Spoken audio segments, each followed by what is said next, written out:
Hello and good evening, everyone. It's been a while, but we are back after an unfortunate cancellation and then other prior commitments, creating a layoff of about a month.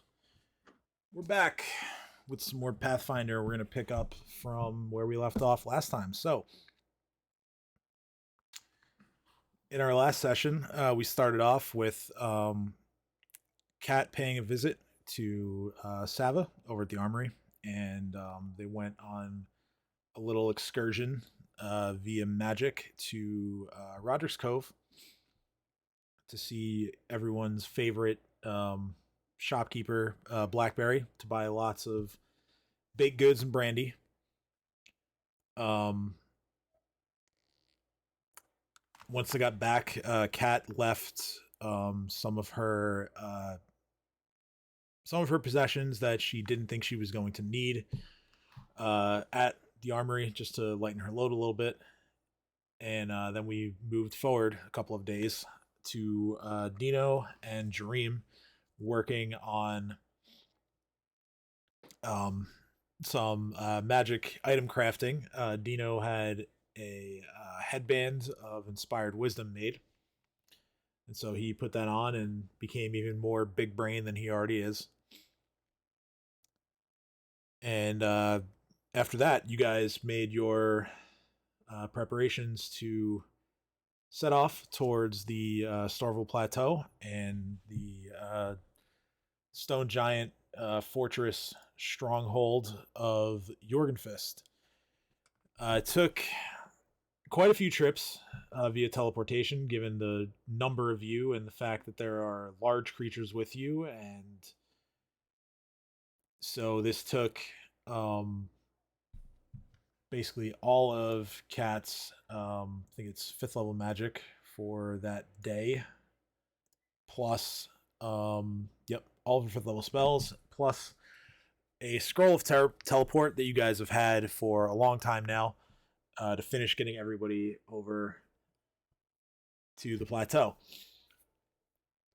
Once you arrived, you found you rather arrived by a large set of stairs that lead um, up to sort of an overlook where you could spot the fortress as get a glimpse of everything that's happening. Well, not everything that's happening there because you're kind of far away, but the overall structure as well as any sort of other notable landmarks or anything that might be there. However, standing in your way was a group of a dozen hill giants who, for a while, seemed to just be pretty content with throwing boulders down the stairs to prevent you guys from getting up to them. Those of you that have the ability to fly or other means of avoiding that hazard were able to get there and mix it up. Um, Dino kept half the battlefield at bay with Thorny Entanglement. Dream flew up to that side and started picking them off one by one. Ursulin was flying around and shooting people and hitting with some spells. Cat was also flying around, lightning bolts, the whole 9 yards. The rest of you that had to ascend the stairs did so without too much of an incident. And as the battle wore on, you guys were able to eventually turn the odds in your favor and finish them off. So, you guys healed up a little bit. You collected some loot. Uh, not not all of which was claimed, but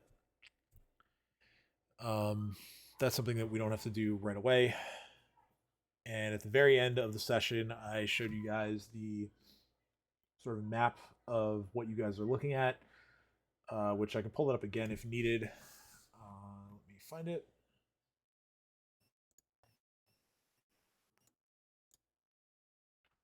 All right, so that should be on screen again. You guys are on the western edge in between those two mountains where it says to Stormville Plateau. That's roughly where you guys are. And I know that in the interim there was a lot of conversation about how you guys were going to approach or get inside. There were some pretty wacky plans laid out by Rob in particular, who is not here yet, but he will be soon. So, what do you guys want to do? So I say we scout quietly and stealthily for any ways in that doesn't alert the giants and see what we're contending with. And then I ask everyone else what they feel.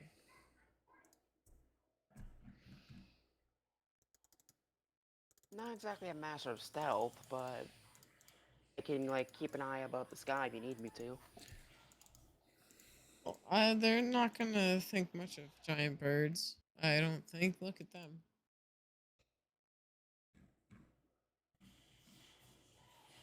I think you could give us a good look without alerting too much.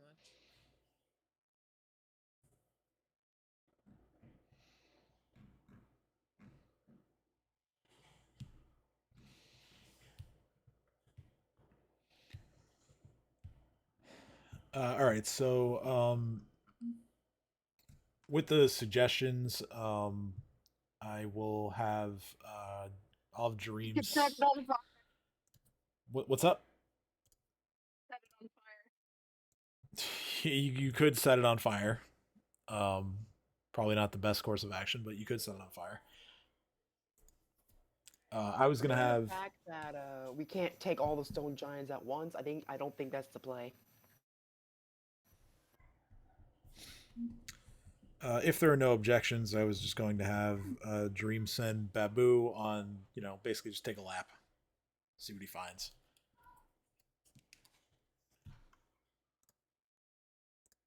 Good. So it's 29. So Babu, you guys watch as he flies all the way around. He checks the cave at the far the far east end of the map first, because that is the one that is plainly visible. Um, he goes in there and he doesn't spend too much time in there. He comes back out. Then he tries to dip below the sort of ledge here where the other two caves are situated, and then he goes down and finds those two caves. Spends a little bit of time there, and then he flies back to report on what he's seen. He he lands, perches on Dream's shoulder, and he says that while all of the caves have some kind of danger inside of them, um, the first one that he went into is like very obviously like not a way into the fortress, um, but he noticed that there was significant significant like treasure in there. It looked like he noticed like a lot of coins just all over the place. um he did say that it was unusually warm in that cave. As far as the other two are concerned, one uh was very loud inside. He said there were sounds of sounded like a bunch of like insects or like other like bug type creatures inside of there. Whereas the third one, there was a like a thick sort of like musky smell in the cave. He said that the cave was like littered with bones, and he didn't get a good look of whatever was living inside of there. But he said that given the size of the bones that were in there, what's in that cave is probably dangerous.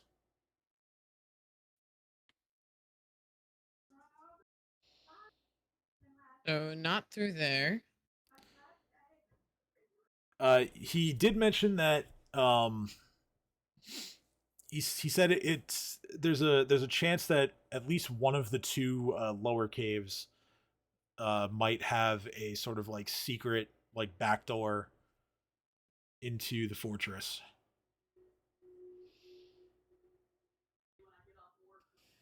I look around at everyone and I say, "Do you think it's worth it?"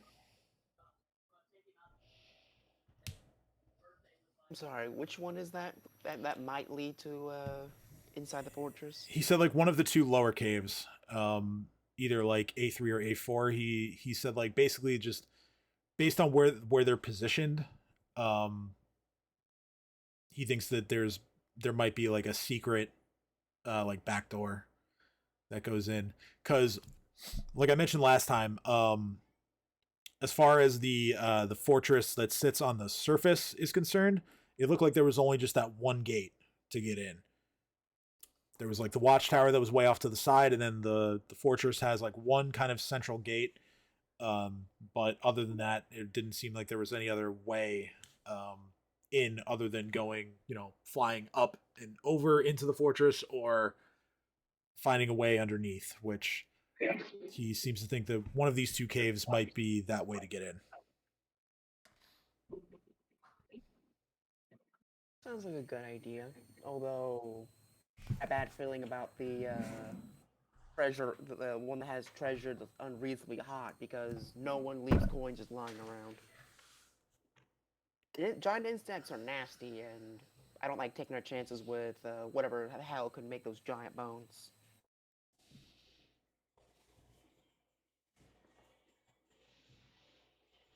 Any idea what's an A4 or an A3?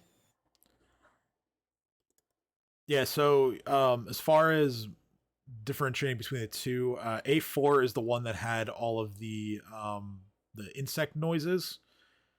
A3 was the one with the bones. Um, Now, while he's doing that, were any of the rest of you doing any kind of observation or? Cade was, I guess, trying to track like the giants' movements and see if there's any pattern to like any of their watches or if they're like guards are going on any specific routes. Well, Okay, yeah, go ahead and roll perception.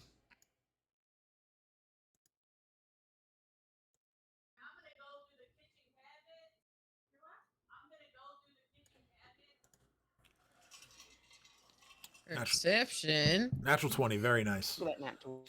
All right, so um, you start off by looking around at the outer camps for the most part. Not a lot of activity there. It kind of seems like the stone giants that are, or stone giants as well as the other types of giants that are there. Your ogres, your trolls, whatever else that is organizing here. Um, they all seem pretty content for now to just stay in their separate camps.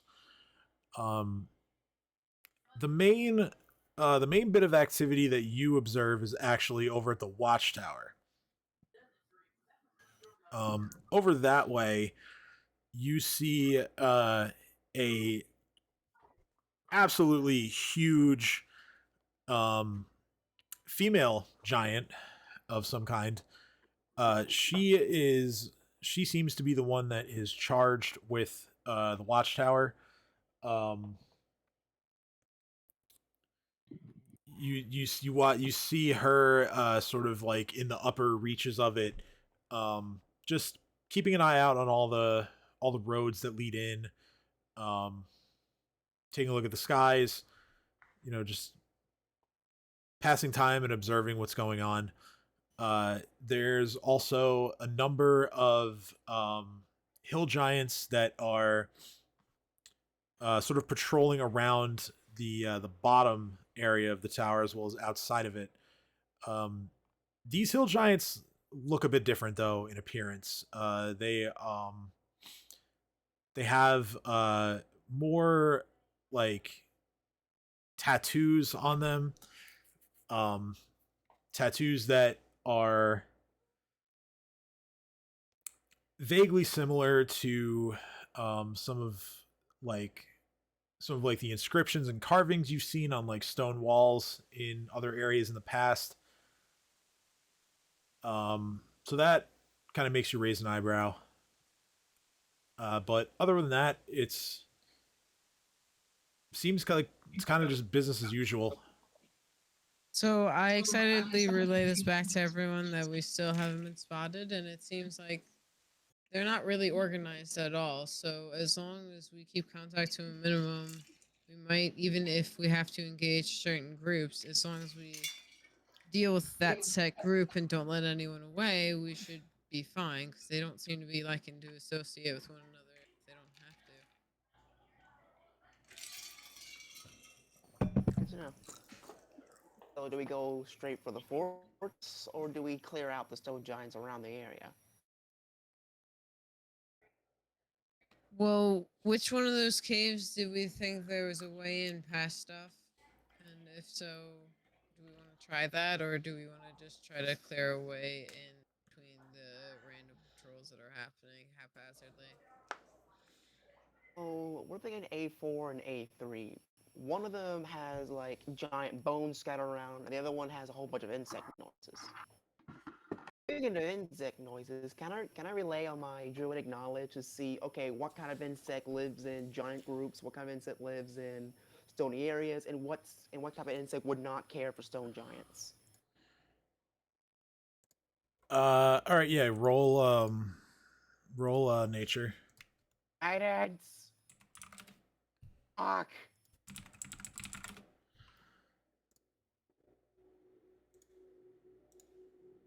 Oh yeah, no, you don't know. Um, Could I try? if you have ranks in it, yes. Nature check. Which you do. You've Guidance.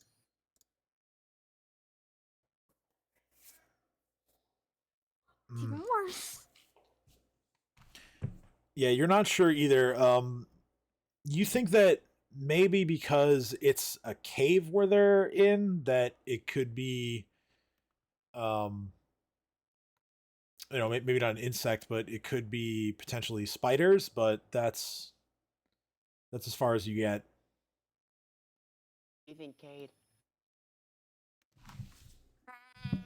I'd say we can try the cave because if We're we make asking, it just what kind of insects you think could be living in the cave, because that could determine if we go there or not. well,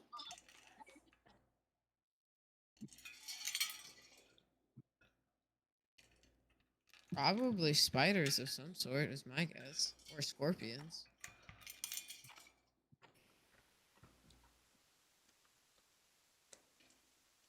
Check to find out. Hate scorpions.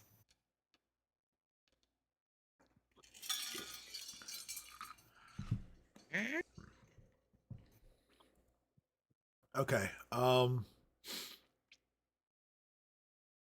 Yeah. So you are more inclined to believe that the the noises within are probably spiders or spider-like creatures, based on Babu's description. Fair. You feel pretty confident in that. Yeah, I'm gonna look at everyone and be like, yeah, spiders. Definitely, I think spiders. Fuck. Hate spiders.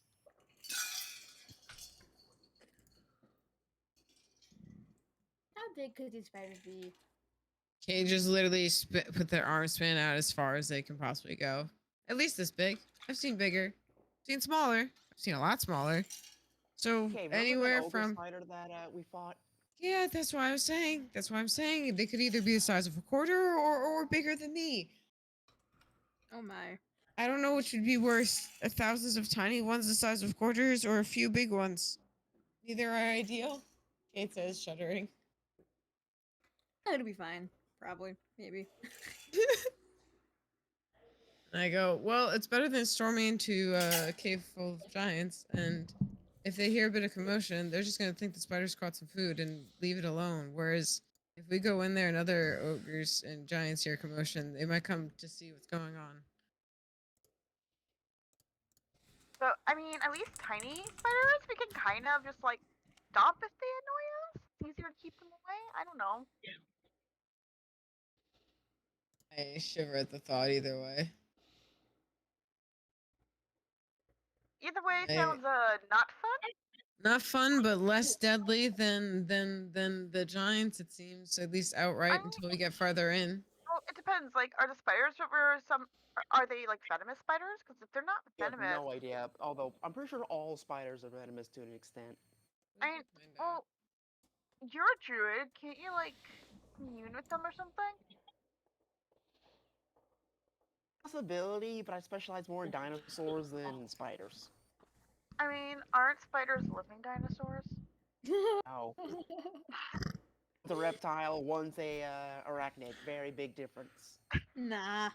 Not at all. Everything is dinosaurs. Everything's dinosaurs are dinosaurs if you dinosaurs. try hard enough. What's your favorite dinosaur, though? Mine or Dino?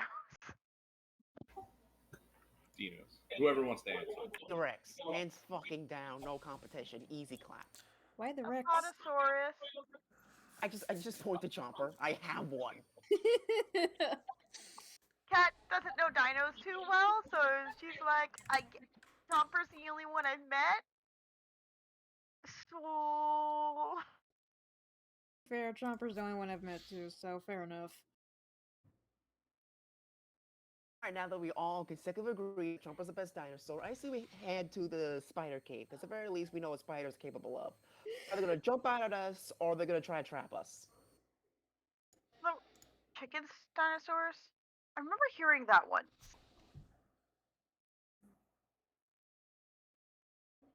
I think I read that in a book somewhere.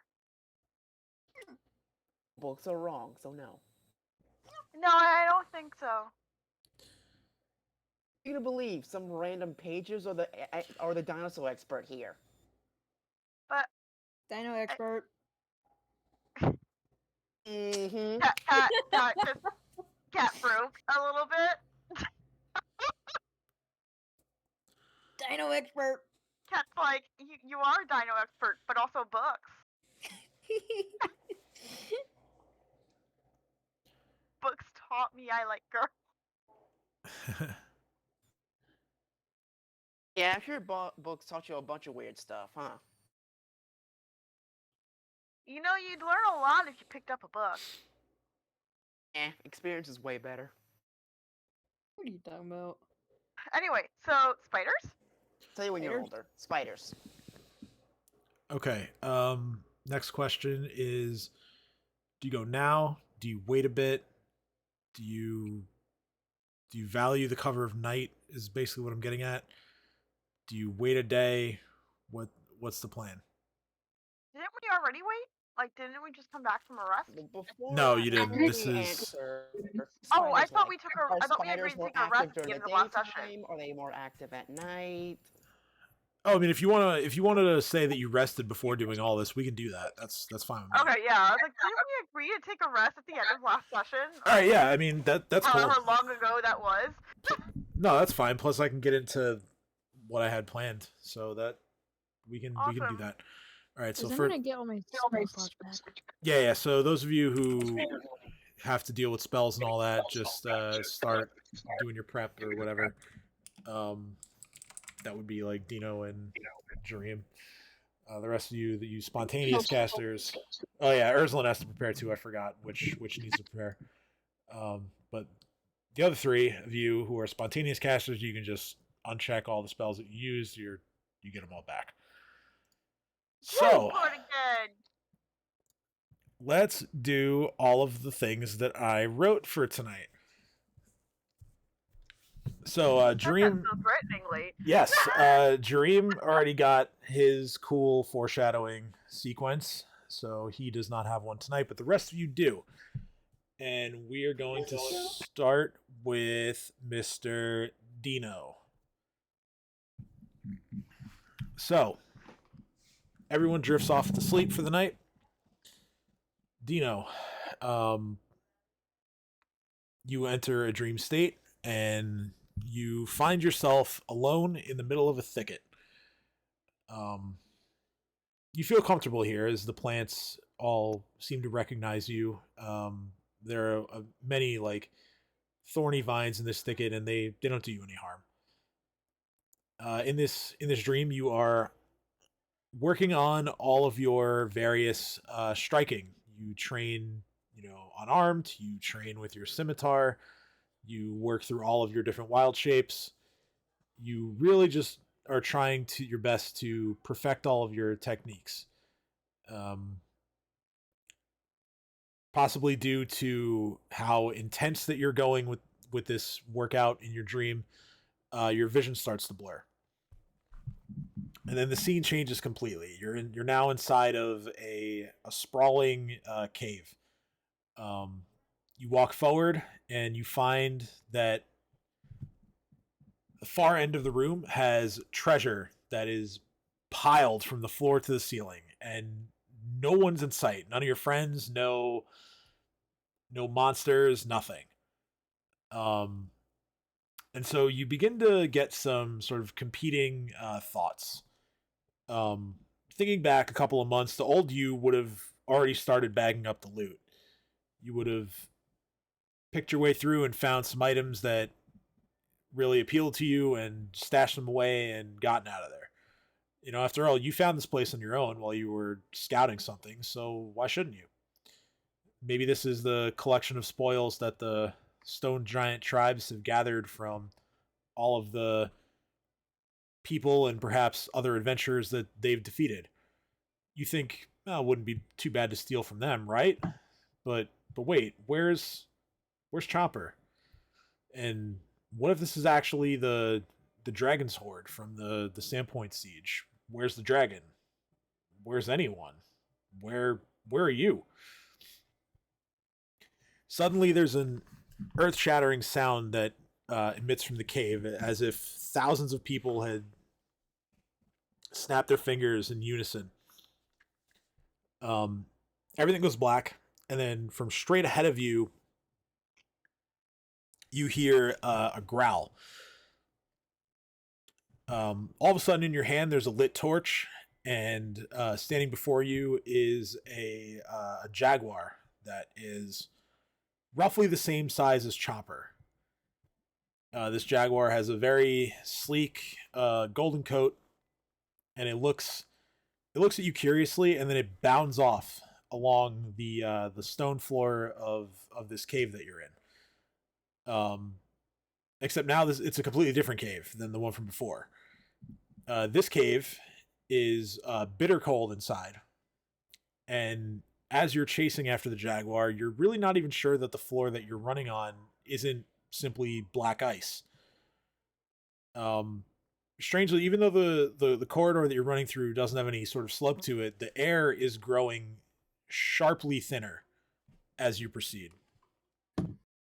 So your mind wanders off again. You start to think of the ills that are plaguing the world. You think of the corruption in your home of Magnamar.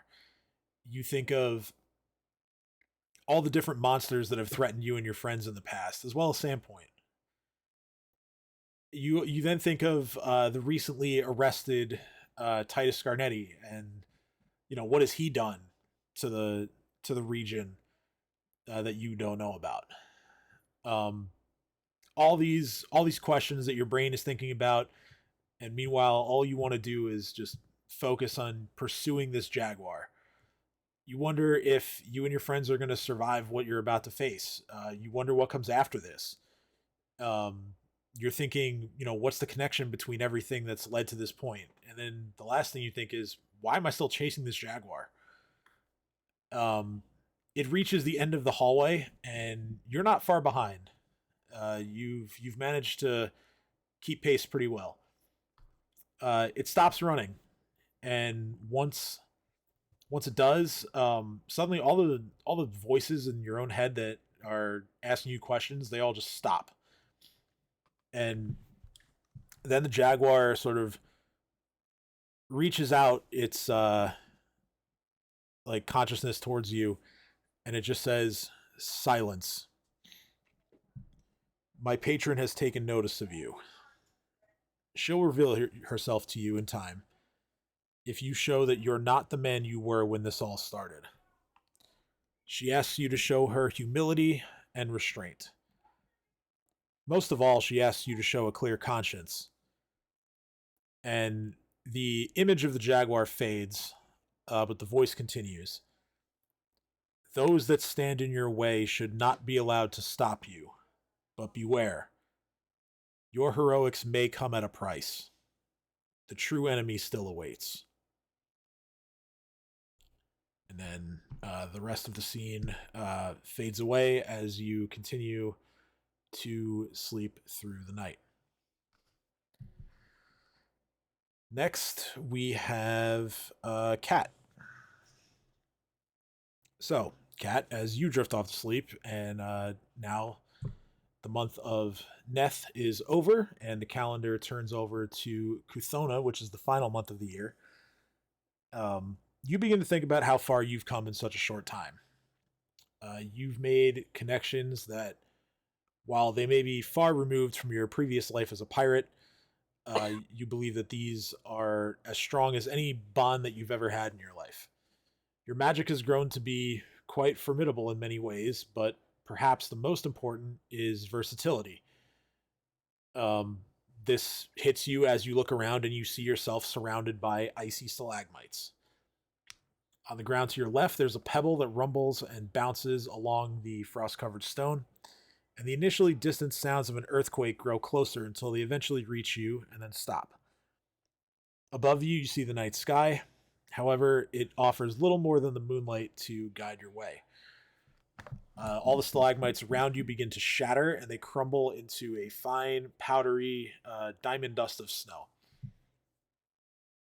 The only thing you think you know at this moment is that you're close to finding a powerful artifact. You feel it in your bones that there is something extremely valuable near you. You start to grow nervous. You conjured those icy stalagmites yourself before you went to sleep, for your own protection, or at least you think you did. As the moments pass, you grow more unsure, and you think to yourself, the only way is forward, and you get up and you start walking. You begin to hear sort of pained breathing that is coming beneath your feet.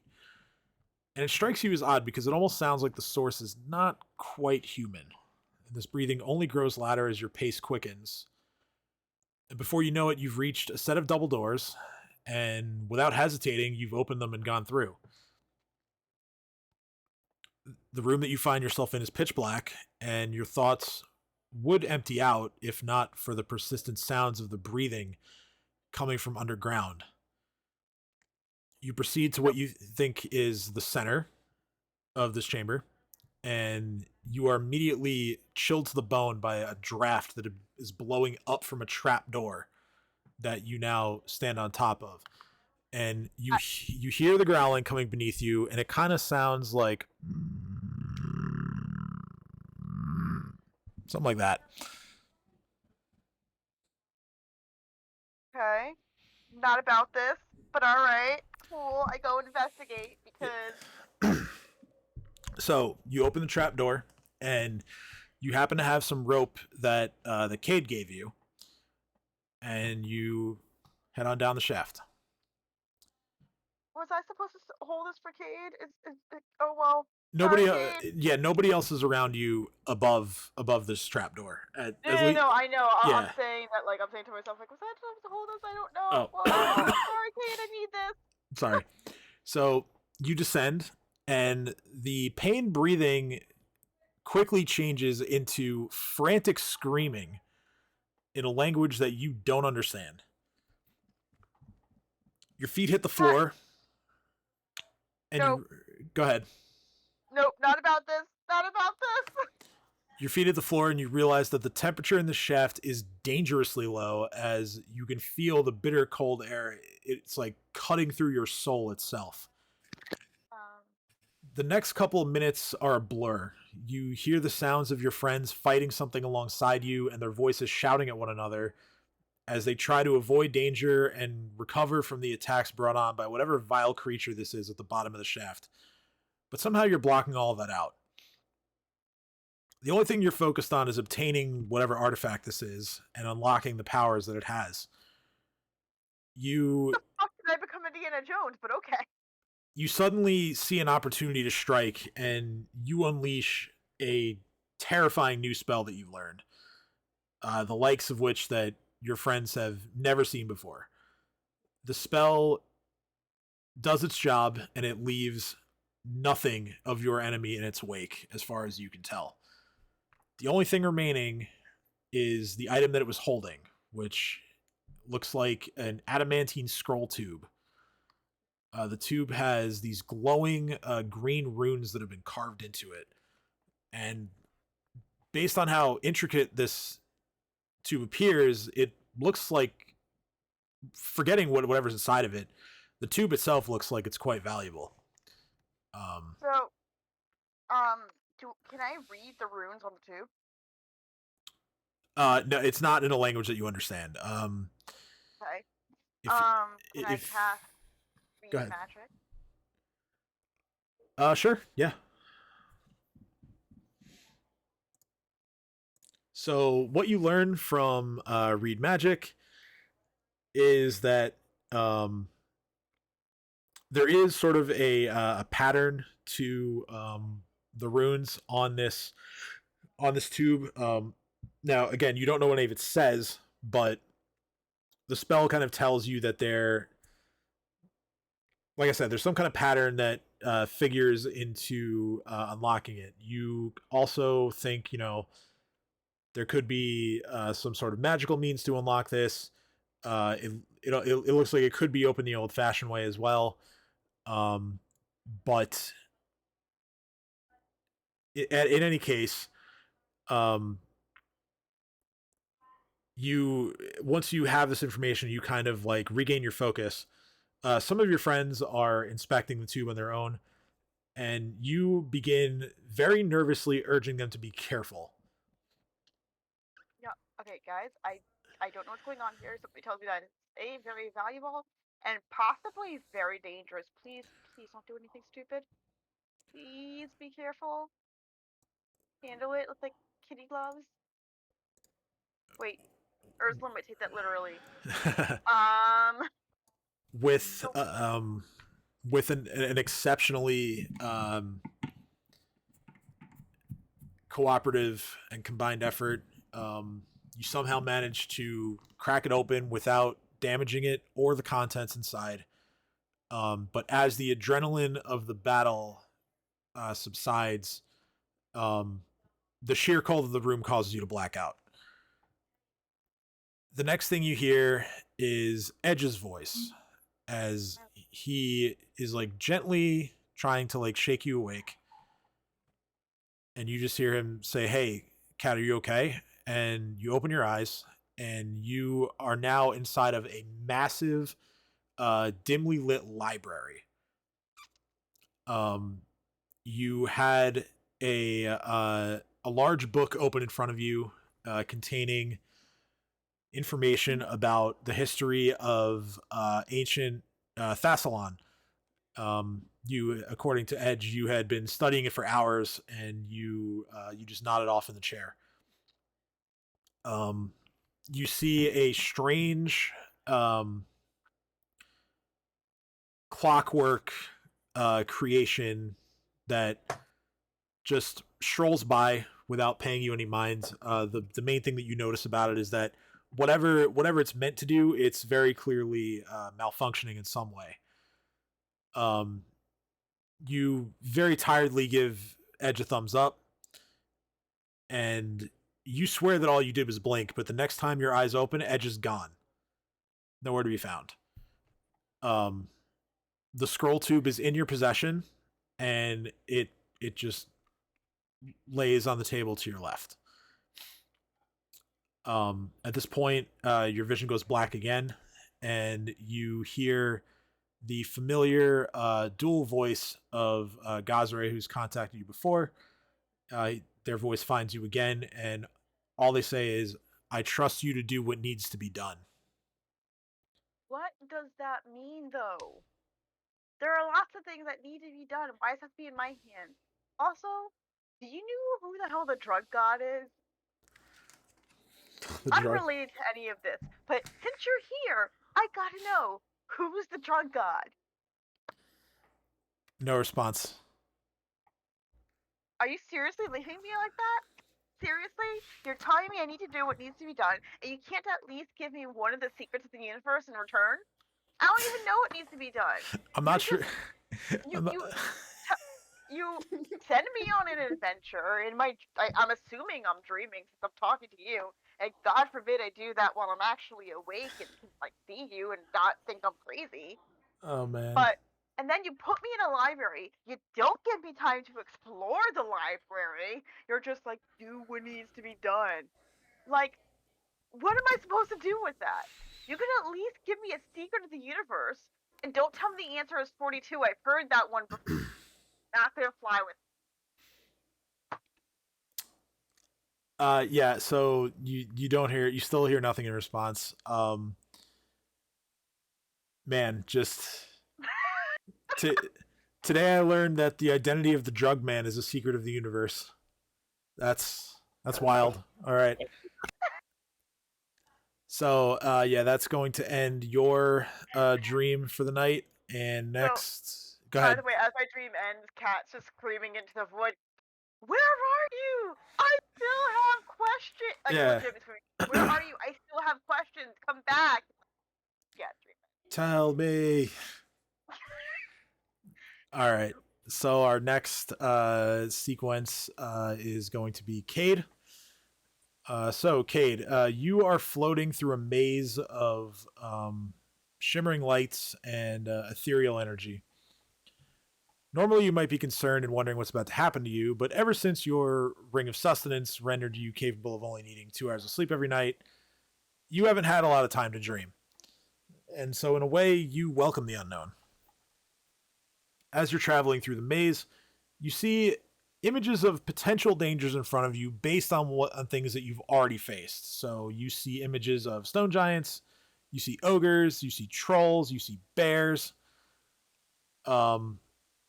These threats in the images look to be as fearsome as ever, but you and your friends have had enough opportunities to learn how to get past them.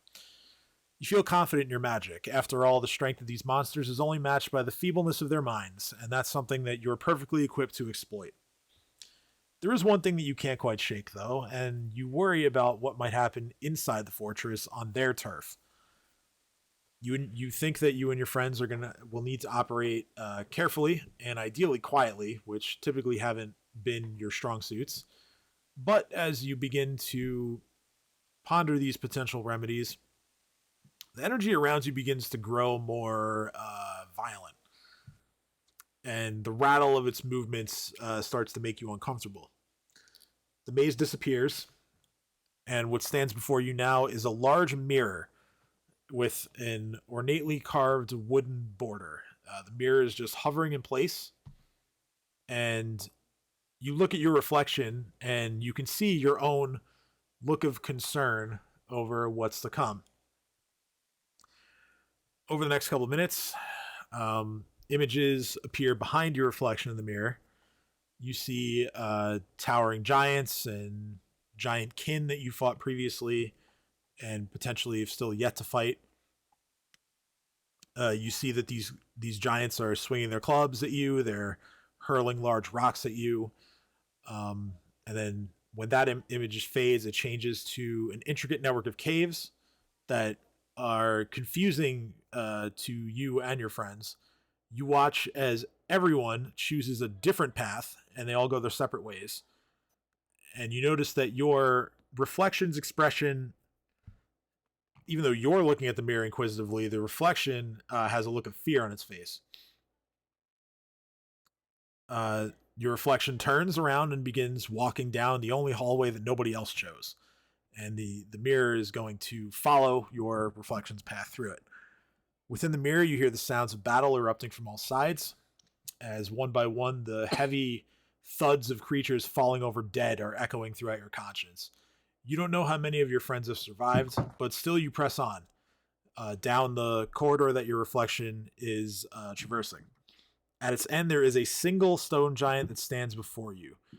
Unlike all of the others, all of the other stone giants that you've seen to this point, this one is female. She holds a spear in one hand, and in her other, she has some kind of spell readied. Her forehead is covered with strange markings, and she looks at you with a certain degree of uneasiness. The image within the mirror is going to rotate about 90 degrees, and so you see yourself standing across from her, and the hands of your reflection are clenched into fists, and they're ready for a fight. The stone giant lowers her spear, softens her gaze. She lets the spell in her hand dissipate, and then she reaches towards you, as if to almost beckon you to join her side. Your reflection returns her invitation with the familiar, toothy, crazed grin that you sometimes carry into your most difficult challenges. But, and at this time, I'm going to ask you to roll sense motive.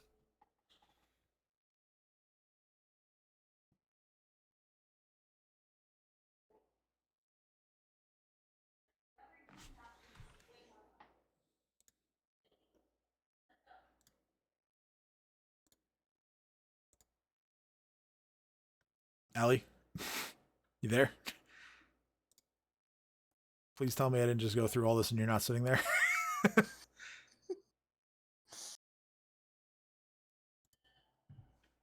To be fair, Kate did say that they'll be right back in the 20 chat. Oh, fuck. Aw. Well, all right. So I can skip ahead and come back when Allie's back. So I'll just go to another one for now. Shit, I wish I had seen that. I would have changed the order of things. Anyway, so I'll skip ahead to the next one. So Lily, just before you fall asleep, you feel a strong sense of calmness. Actually, you're someone that is highly attuned to positive energy, as evidenced by your abilities, your ability to heal people and seemingly do it better than others. And you feel that your capabilities are expanding even.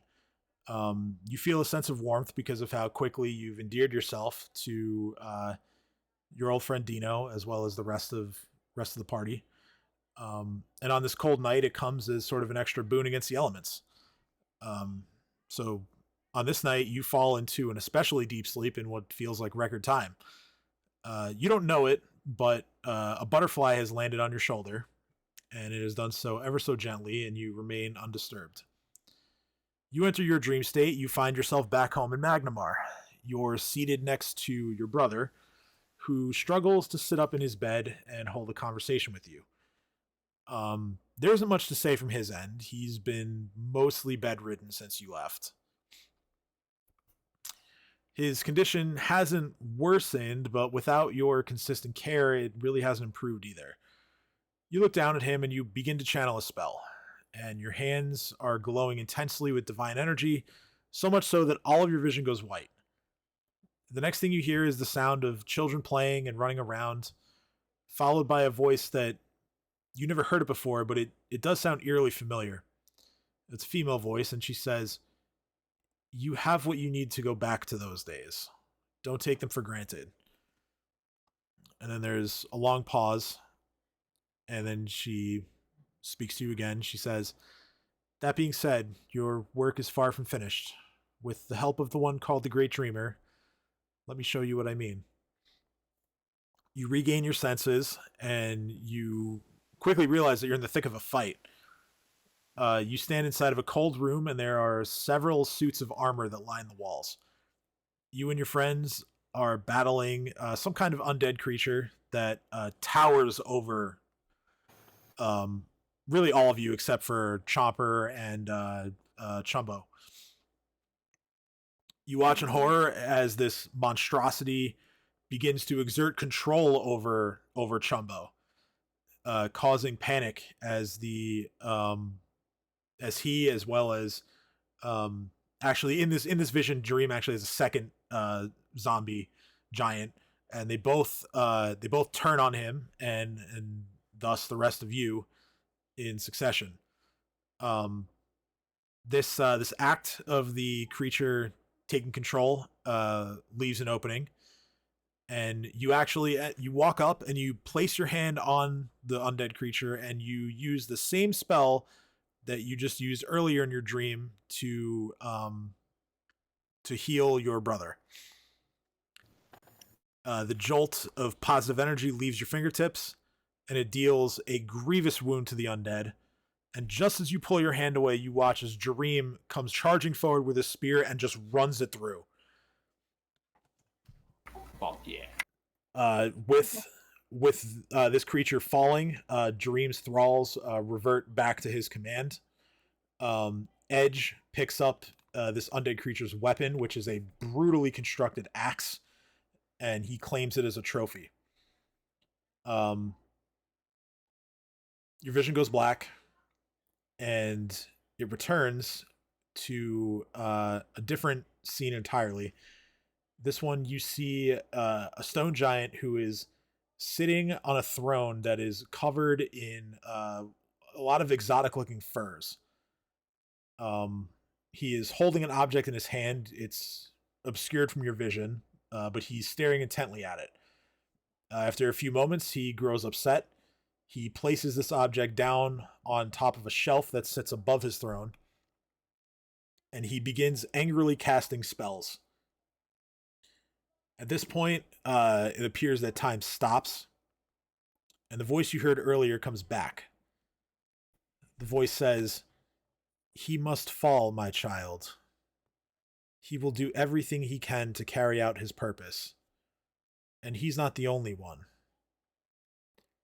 You must be ready to do the same for yours. I trust that you will understand better once this matter is settled." She just stares in awe. Yeah, you're left thinking that's going to be the end of your dream, but as everything fades out, you're left thinking that for the first time that this is Bastet trying to communicate with you, that she's taken notice of you.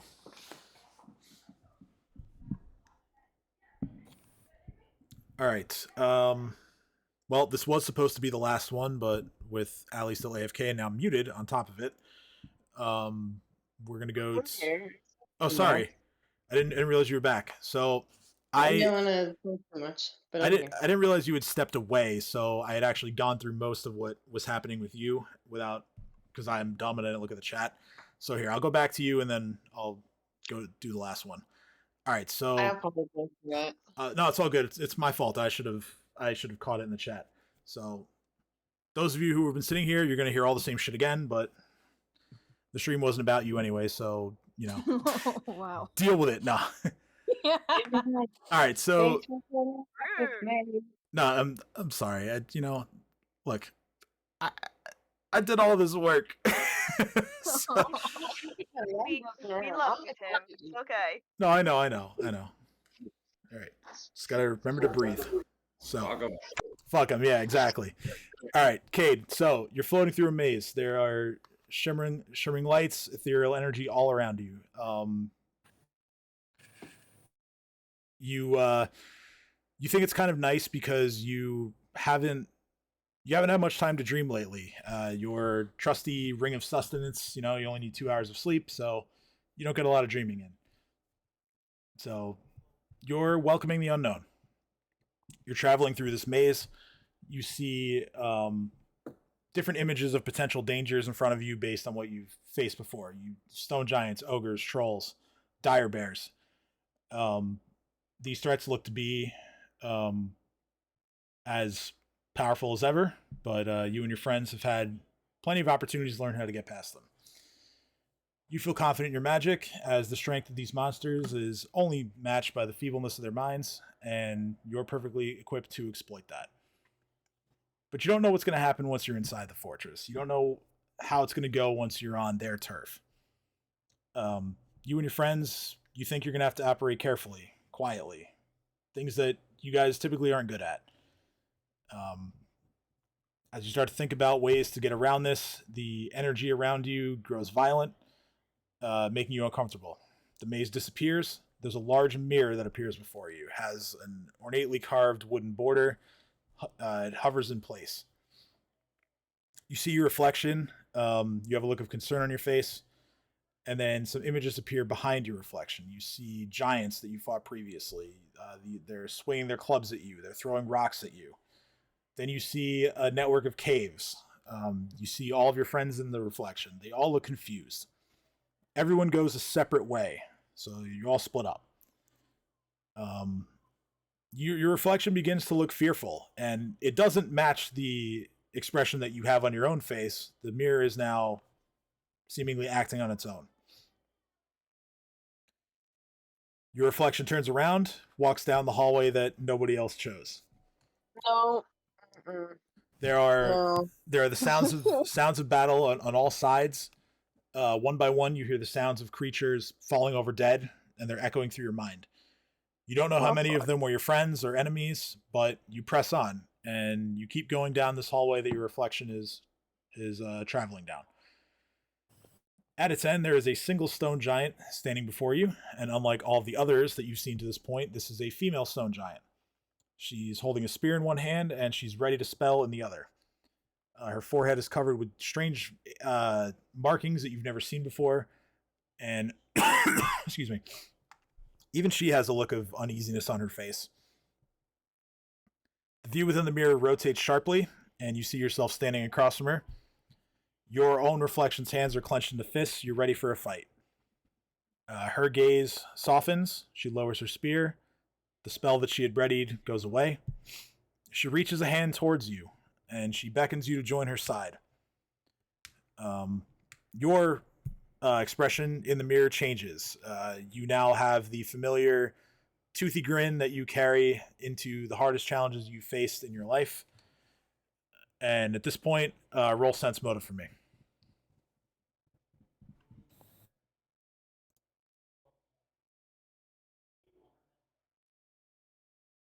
$15, okay.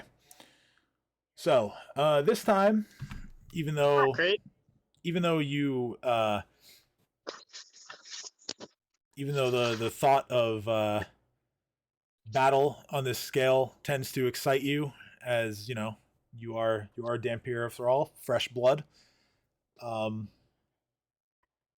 body language doesn't convey that same bloodlust that it usually does. And you reach a moment of understanding that this is Savannah trying to show you something. This sort of temptation will not force you to turn to evil. And in fact, it's far from it. In this illusion, you've learned that not everything that stands before you is necessarily a foe. And you're understanding now that your own force of personality has garnered Savannah's attention. And as the scene fades from the mirror, you feel a sense of trust that had been previously absent in your dealings with the one called the Seventh Veil to this point. I breathe a visible sigh of relief, and you can see the tension leaving my shoulders to whoever's watching over for the night at this moment in time.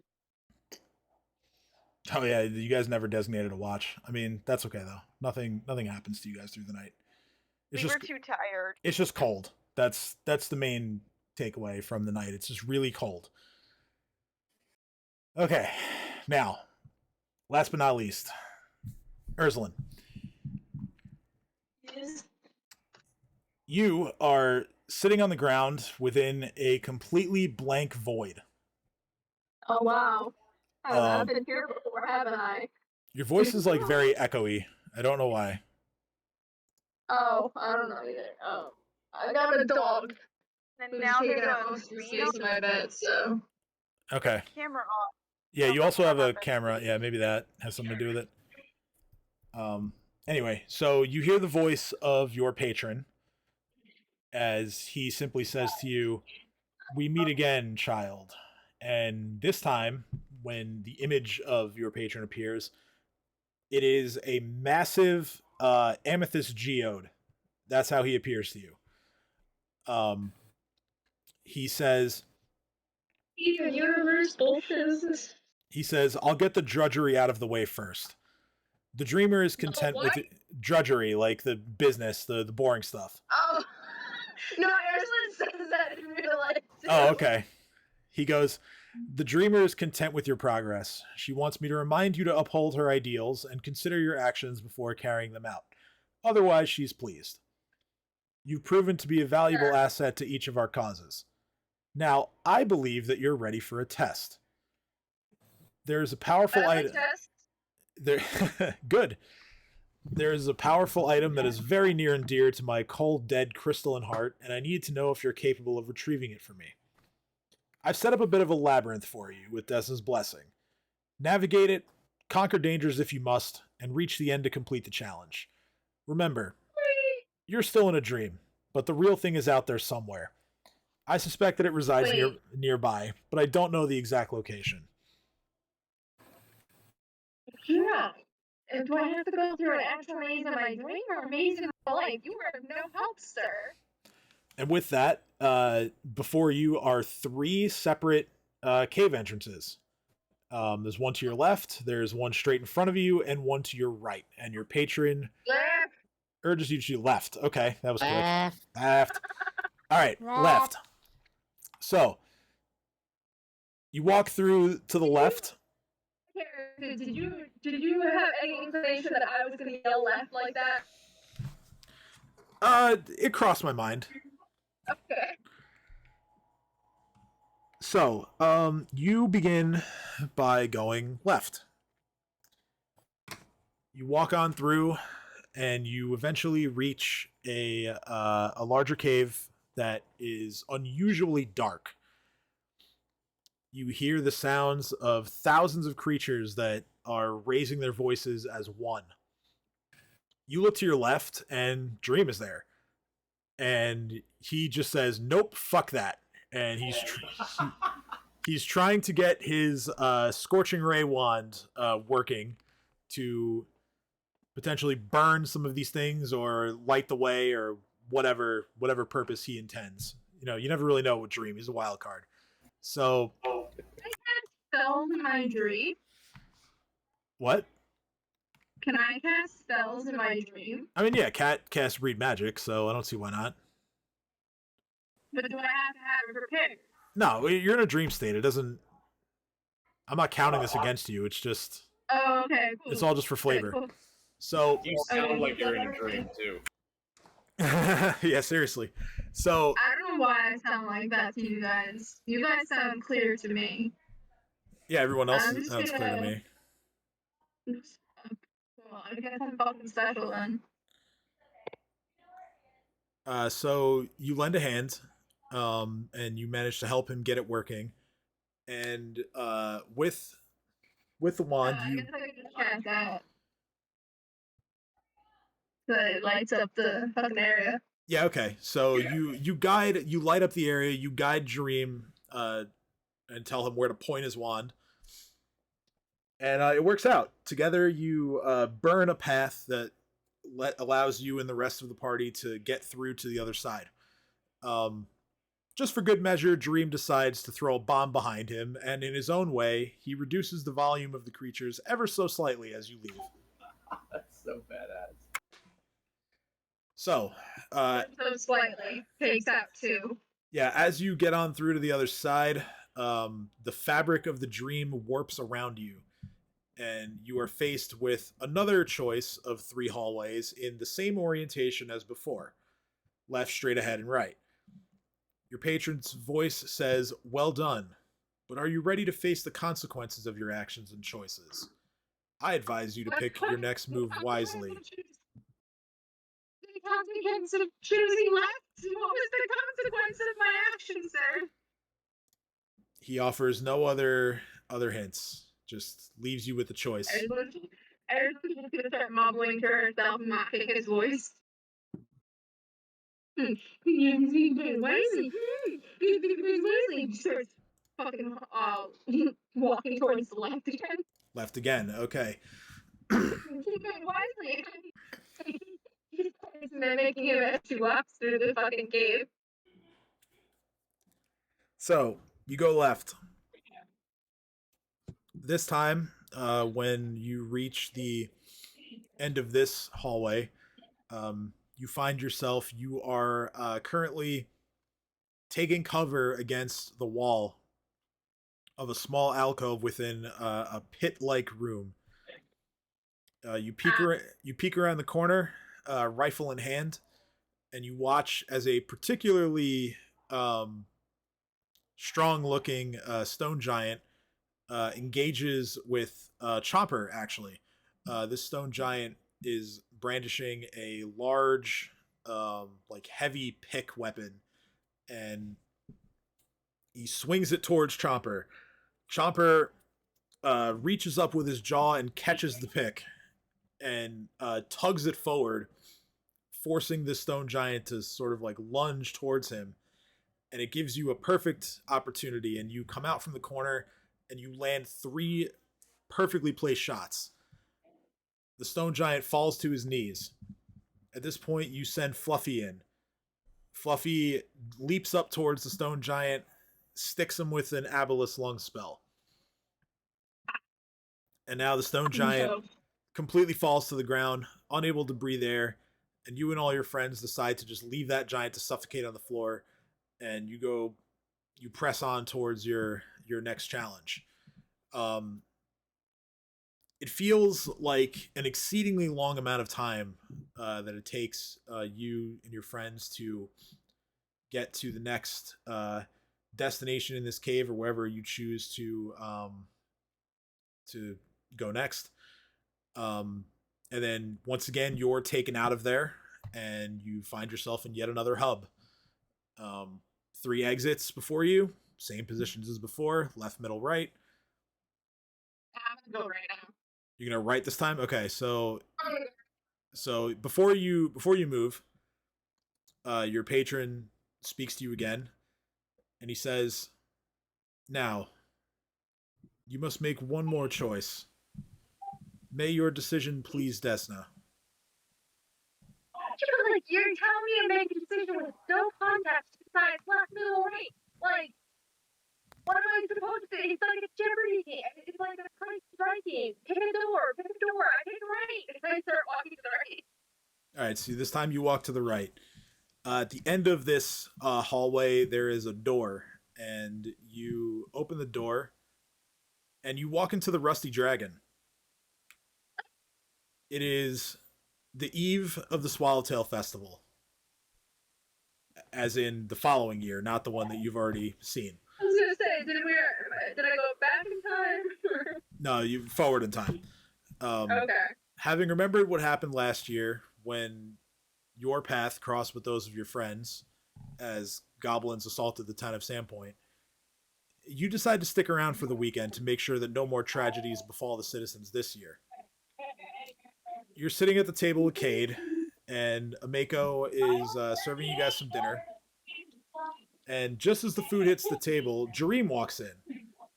And again? Yeah, again. So Jareem walks in, and he's got 2 others with him, and you've never seen either of these people before.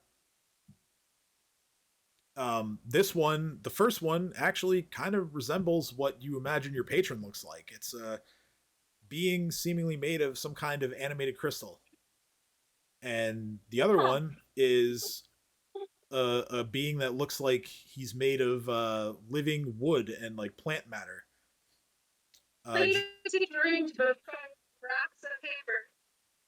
Dream sits down with these 2 guys, and he happily informs everyone that business has been booming, as ever since he took over Jabrail's business and partnered with Pillbug, he has tripled the amount of product that he's able to move. At this point, the crystalline creature places a hand on your shoulder, and he communicates with you telepathically, and all he says is, "Thank you." That's so weird. Wait, And for what? for what he actually doesn't answer that question. Instead, he Oh wow, thanks. he says to you, I'd like you to introduce I'd like to introduce you to well, he was a friend of a friend, but now he's just a friend. You may know him as the drug man. Oh god. He's real? Yeah, as real as you and me. What's his name? At this point, Jareem cuts in and he just says, "Don't worry about it." No, I'm going to worry about it. He needs a name. Jareem just says, "You'll meet him soon enough. Don't worry about it. Just eat your food. It's gonna be okay." Spike it, did you? And then the dream just ends there. That's fucking amazing. Here's a tease about a name. Bye. I guess I chose the wrong path. I should have chose left. So I'll give you the whole outline of everything after the game, but there really were no wrong answers. Okay. They were just Okay. they were just different answers. But Was, like spot on, like brilliant. I'm just saying. oh, I appreciate that. So yeah, you guys. Thank you. For what? Yeah, for what? Don't worry about it. Not gonna answer that. Don't worry. God. Here's the drug man. You wanted to meet him, so all right. So at this point, you guys all wake up on the morning of Moon Day. Like I said, it is the first of Kuthona, which is the final month of the calendar year. Everyone's like very confused. There is a light snowfall as you all wake up. I'm gonna head to the bathroom real quick. We're transitioning over into the beginning of heading to college. I'm just gonna go to the bathroom. And I have to call my mom. Okay. So, those of you who need to prep spells, you go ahead and do that. Take care of your morning routine. Those of you who don't need to do that, I don't know, sleep in, you do whatever you want. Yeah, so you wake up and there are still the dozen hill giant corpses laying on the ground. Chumbo gets a little bit of health back. But yeah, still a graveyard of hill giants, and you guys have the same view as you did yesterday of the fortress, which you have decided that you are going to try and get in. Well, you're going to explore one or more of the caves to see if there's a way in that way. Per Babu's scouting run from a little bit earlier. So my next question is, how are you guys getting there? We do it the pterosaur way. We fly. All right. I wanna fly. And cast So, yeah. fly. Easy. Those I of don't you have spell. those of you who What- have what? the ability to fly and want to use that ability to fly, you can fly yourselves there. So like Dream, Babu, they're like kind of always on flying.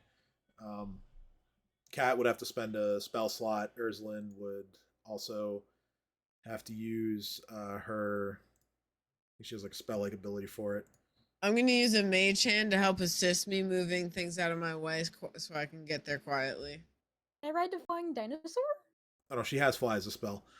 So yeah, anyone who I mean, doesn't, we don't have to use anything. I could just cast wild shape and just transform into Quetzalcoatlus and carry everybody with ant hole.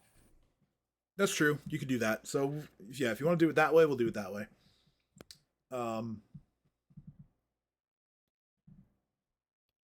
I guess my question then is, any other preparations? I don't know if like for example, if Dream's gonna animate one of these guys, or Yes.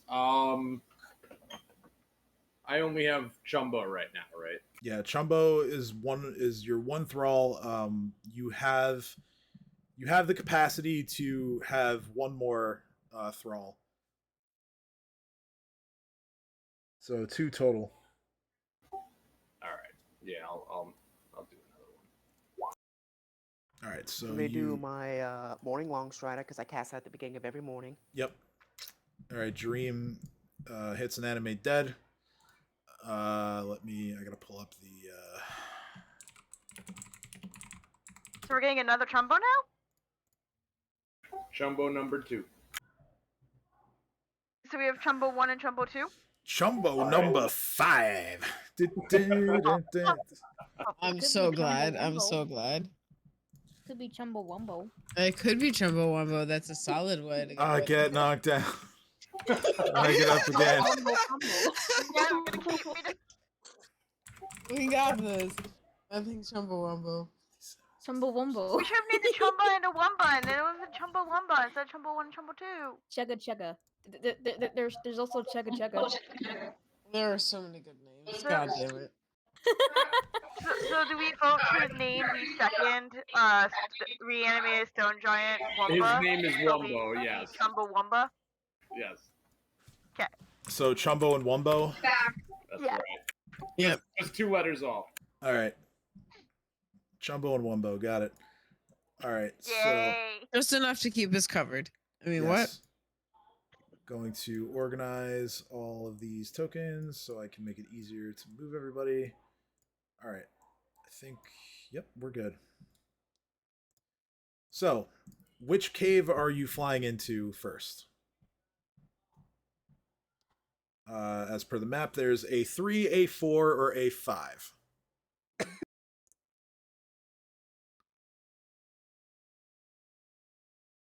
Where are these caves? So, Look at the Jorgenfist map. yeah.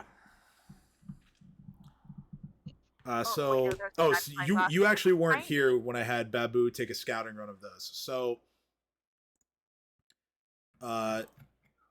A3, there was a really like thick, like musky smell inside of it. There were piles of bones, probably belonging to large or even bigger than that creatures, as well as other remains of said creatures scattered around on the floors, any of the ledges that overlook the river that's below the caves. A4 was full of insects and other kinds of bugs making loud noises. Babu thought that one of these two potentially could be hiding a secret way to get into the fortress from underneath. A4 and A3, you said? Yes. A5, which is way off to the east, as well as much higher above the ground. Babu said that when he was in there, it felt unusually warm in that cave, and it seemed to be full of treasure. But he didn't see whether or not there was any sort of creature inhabiting the cave. Sounds like a dragon. Sorry, Tim, just for clarification, where are we on the Jorgenfist this map? On the map that shows the fortress, you're like there'll be like a gap in between two mountains, and it says like 2 Storville Plateau. That's where you are, like on the west, like Got the, it. like Okay, the thank northwest you. of that map. That's what I thought. I just wanted to make sure. Yeah. So what's it gonna be? I say A4. I'm down for A4. I'm down for A4. All right, A4. Oh, I went to the wrong map. Hold on. I was like, Jareem A4 is and insects, right? Babu are the ones who scouted it, so I'm gonna trust their judgment. What was that, Dino? That was Making me. sure A4 was the spiders, right? Oh, Yes. sorry. Right. Spider Cave? So A4. Okay. You get to the entrance, or I'm gonna place you just below it. Here, I'm gonna move everybody in. Once you guys let me know what the marching order is. I say we put the 2 thralls in front. Alright. Okay, disposable guys in the front. Chumbo and Wumbo. I'll go next. I was gonna say I think Jareem should go after Jumbo and Wumbo. This is enough space for two of us. Yeah, there's Yeah, too we're wide, good. so they can go. They can both go. Okay. Dream and Babu.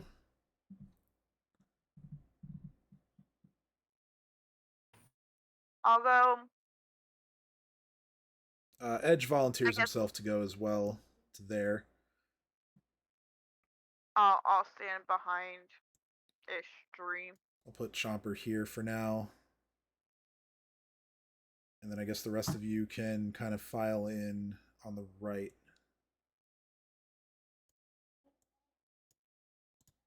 We'll do... No, I have tub thumping stuck into my head. Thank you. We'll do Ursula and Kate at the back with Chomper. Okay, so a couple of things as far as sheet maintenance that I have to do. I have to turn off... Okay, I have to turn off Iron Skin for Lily, because that would have worn off.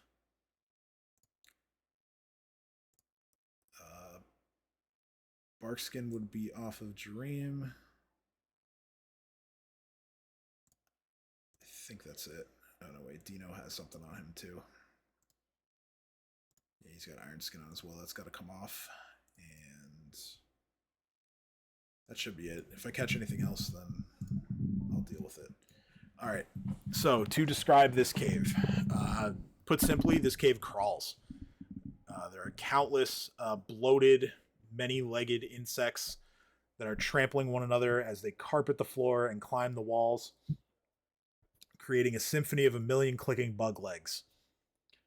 The deepest part of the cave seems to be unnaturally thick with darkness and fallen webs.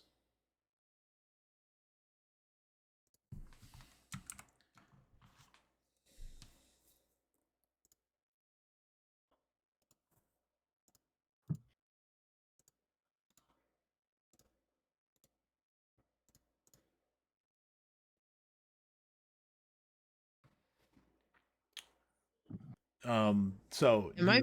Oh, I was muted. as you fly into this cave entrance, those of you at the back who can look out and downwards, the entrance sits about 250 feet above the beach below.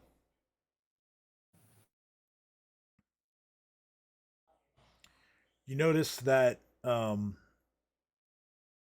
insects that are closer to the entrance are pretty much harmless. They are just crawling around. I mean, it's gross, obviously, because the whole floor seems to be just covered with them. But you get the sense that these insects and other bugs are simply just attracted to the darkness, and as well as something that's deeper inside, as that's the direction that most of them are moving in.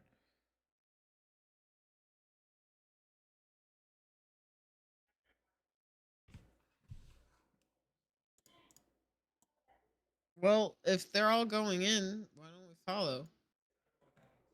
Okay.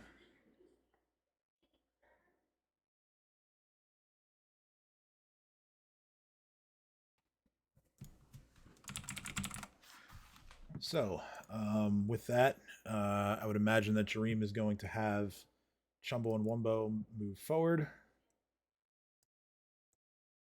to get a closer look at things. If all of you are following, then... Oh, some of you ended up inside of a wall. Hold on. There we go.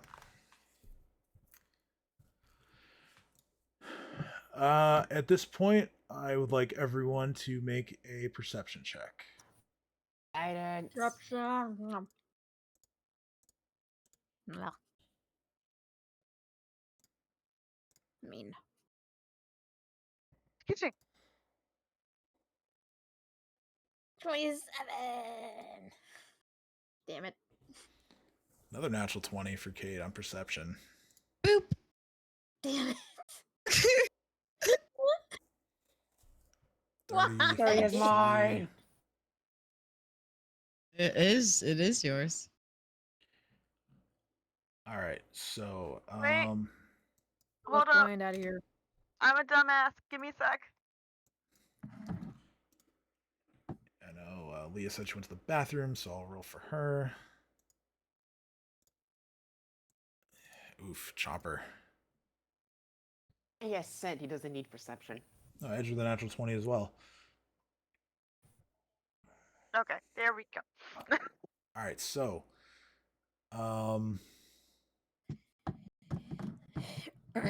those of you who rolled 28 or better. Hey. So Cade, Jareem, Dino.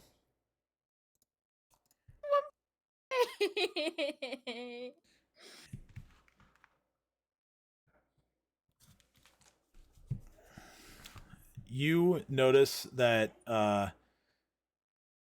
further in, something's up here. There is a creature that is on the ceiling and is much larger than any of these other insects. No. It has a spider-like appearance. However, there's definitely something that has been done to this spider.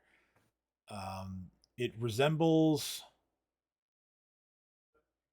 not necessarily a full-on spider, but more like an animated husk of a spider. And it no. it has some sort of like decaying qualities to it. Sort of Cat is flying away. Sort of giving the impression. Cat didn't cast fly though. I got to take that off. Did not cast fly. Cat, like everyone else, was flown in by Dino. Oh, sorry. I was kind of I just realized I forgot to add ranks, so I was doing that. And I must have accidentally clicked. Oh yeah. Yeah, that's important. All right, so I'm removing some of the other buff things from people's tokens. Sorry, did not mean to roll fly. No Ignore worries. that. No worries. All right.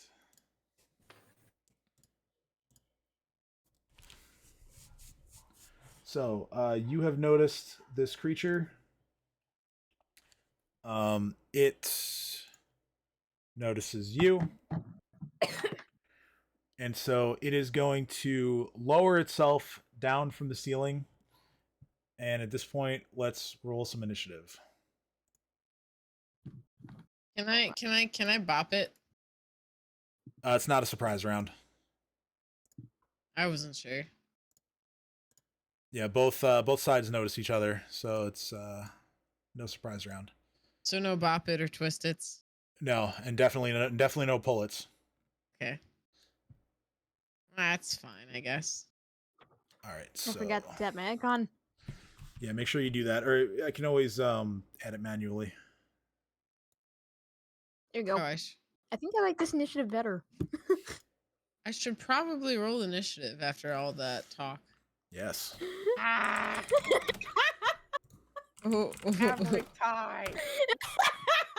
I was not clicking on the token because I'm not the smartest cookie. Token, click, initiative, roll. Take my second one, pretend. Nah. Yo, I want a second roll. No. All bullshit. I mean, we can go with the original 14 if you want to. I don't mind.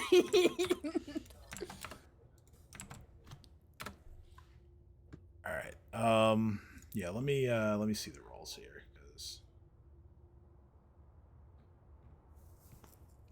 yeah, I am gonna have to take the 14, unfortunately. Aw. Sorry.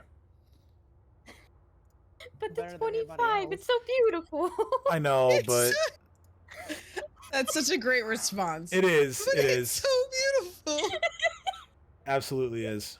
Just need okay, Dream and okay, Cat's on there. Oh, Rob, you didn't hit your token. Sorry, I got it. So It's such a beautiful 25. Hey, the initiative's a lie. 23. And now the Natural monsters. A natural 20. Wait, time out. My Guys, my you said initiative monster, is plural. What are you hinting at here? my initiative is a lie. It's a 10. That's what I rolled first. If everyone else is being Oh yeah, look at that. me being honest. Appreciate that. Why did I have to open my mouth? I could have kept my beautiful 25. I mean, I would have seen it eventually. It's not.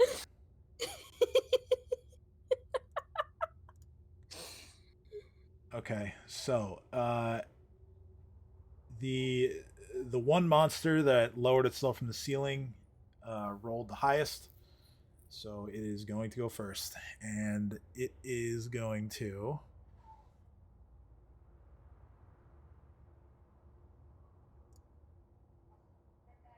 You watch as it flings a web out towards Chumbo.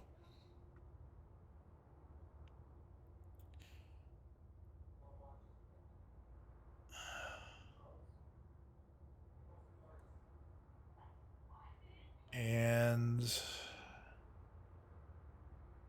it actually misses. Hey. As Chumbo reaches up his arms to block and sort of like sweeps them outwards as the web would make contact and just breaks it apart.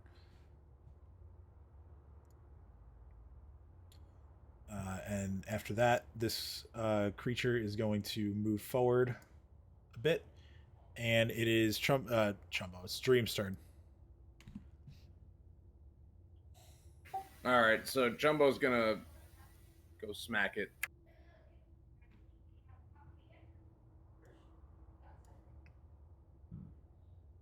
Actually, it could Chumbo can reach from there.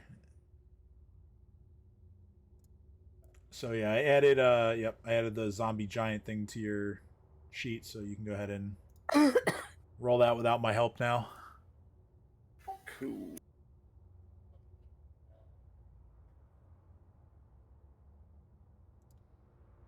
Okay, 20 misses. All right. Batter up. Does that mean Wumbo is going to go in? Wumbo is hitting him. All right, so Wumbo kind of like positions himself, having to squeeze slightly, but within reach. 32 hits. Yeah. And it's going to deal 19 points of bludgeoning damage to this weird spider husk kind of creature.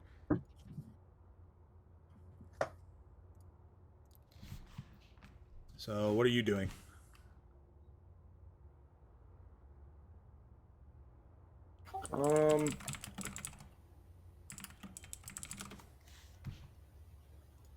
Move up a little bit.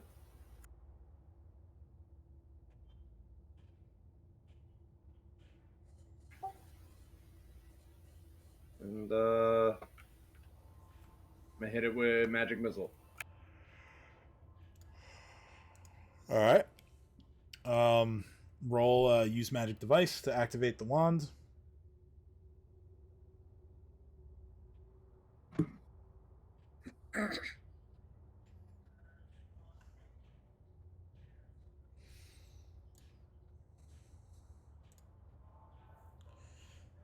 $20. Okay, that's what you needed. So yeah, the wand activates and deals 7 points of force damage. Is Babu doing anything? Nah, he's gonna chill. All right. Edge is going to move forward. 15, 20. He cannot reach anybody. And so it's Cat's turn.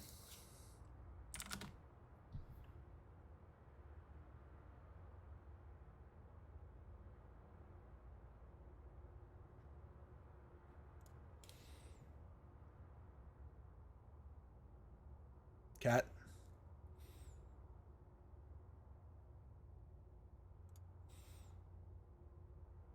Oh, sorry.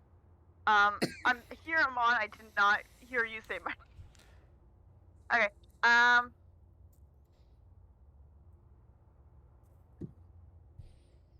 gonna try to move forward, and and if I can aim in between Chumbo and Wumbo, hopefully, I'm going to attack that spider that's like dead ahead of me. Okay. So we will say that you. Okay, so crossbow. We'll say that you drop prone for this. Yeah. And I didn't use an acid bolt. I don't know why acid bolt's on there. I just used a normal bolt.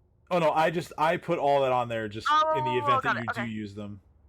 Yeah, I just used a regular bolt. Okay, no worries. All right, so 23 hits. Your bolt deals 5 points of piercing damage. Does anyone play no wizard? All right, cool. And then I'm gonna end my turn. Sadly, no, there are no wizards to whoever said that. That was Alex. There. I mean, you're the closest thing to a wizard. You're a wizard, Harry. Yeah. So at this point, Alex says I'm just a lazy warlock with money, which facts. I mean, kind of, yeah. That's sort of what a sorcerer is. They were just born this way instead of having to talk to an arcane sugar daddy or read a lot of books. Yeah, pretty much. So, the sounds of this conflict have alerted more of these things. As one by one, 3 more of them lower themselves from the ceiling. This one in the northeast is going to shuffle forward and try to attack Edge, and it's going to do so with a bite. That is a hit. 35 to hit. Edge takes 38 points of piercing damage.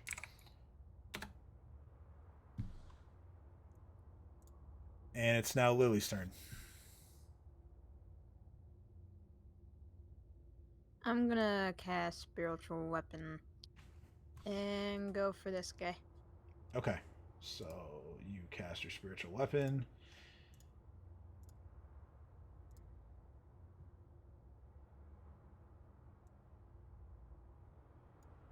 Eat. Wow. Okay. Ha ha ha ha. Oh my. So dropping Jesus. it there and attacking this one. It does get the full attack because there's nothing to move. Yeah, that is a natural 20 followed by a natural 20 confirm and almost max damage. 21 points of force damage. The second attack hits as well with a 25. So that is a total of 27 points of force damage, and that's a fairly significant blow to one of these things. Let's go. That'll be the end of my turn. All right, so this Solid turn. next All right. is this one here in the corner. This one is also going to try and snare Chumbo with a web.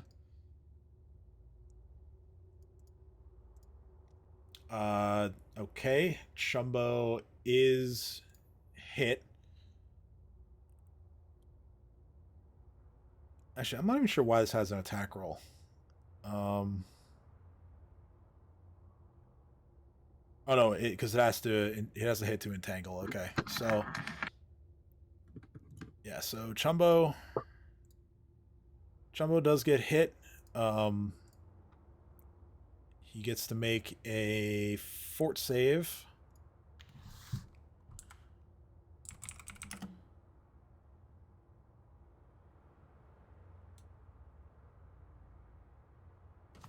Right. No, I'm sorry. Chumbo's entangled, and he gets to try and break free on his turn. That's how this works. To break free.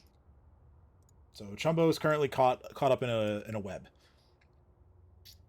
It's Ursulin's turn. Ursulin is going to try and shoot through traffic as she often does. We'll do. Fuck it. We'll do 3 shots.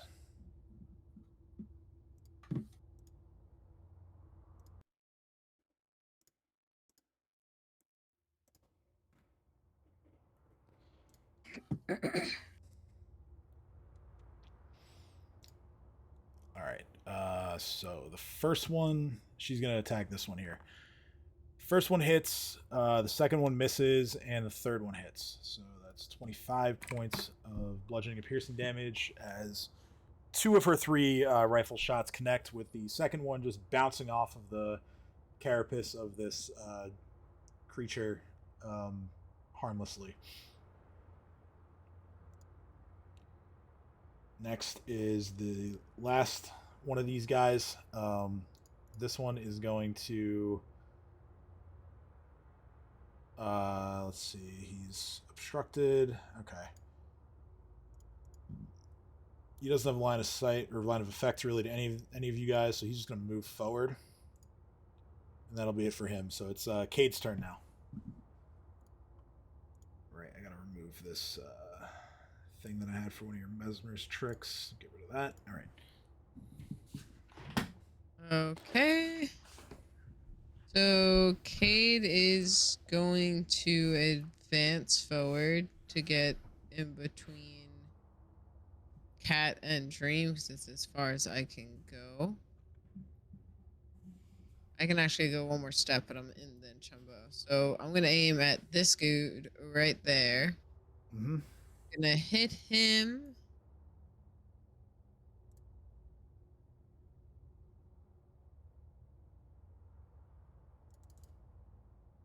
The hideous laughter. Okay, hideous laughter. So, this creature is undead, so it does force a 50-50 percentile roll to see if this works each turn, but let's make the will save anyway. You are in range to stare if you want. Yeah, I thought I said I'd stay at first. I'm sorry. If you did, I missed it, so that's my mistake. No, that's okay. So... Or I just might have cracked a joke saying I hadn't used it yet. Stare. Okay. We'll save. Oof. 28. Alright, so then Cade's gonna pull out their weapon and ready for whatever's gonna happen next. And my turn. All right.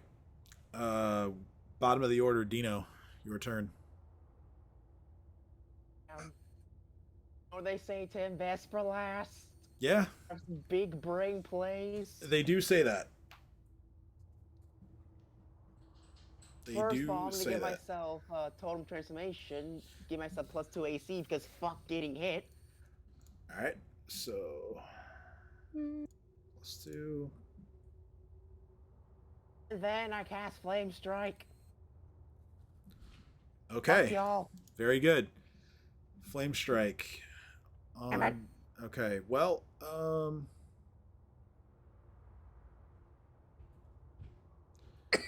it's not all bad. Let's see. Reflex save. Hit all the 3 dudes. So, okay, there's a 3 to the left. Got it.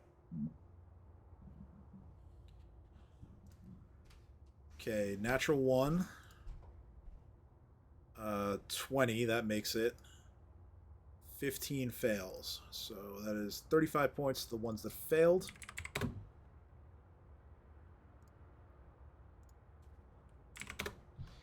And 17 points to the one that made it. Not bad. This one here is looking pretty hurt.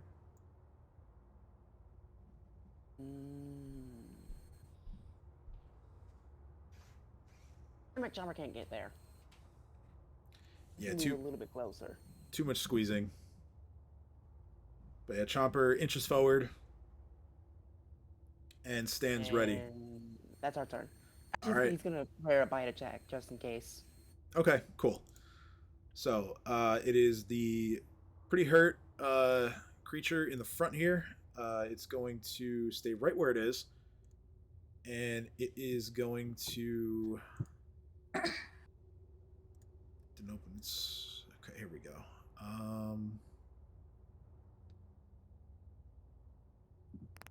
Oh, actually, I forgot to do something from when Edge got hit.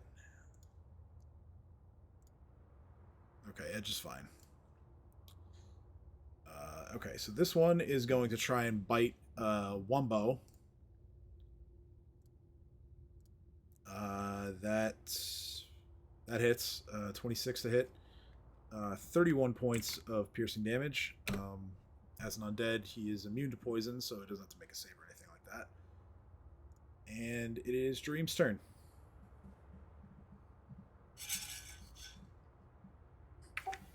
Okay. So Jumbo's gonna move on to this guy. Mm-hmm. And he's gonna hit this guy again. Okay.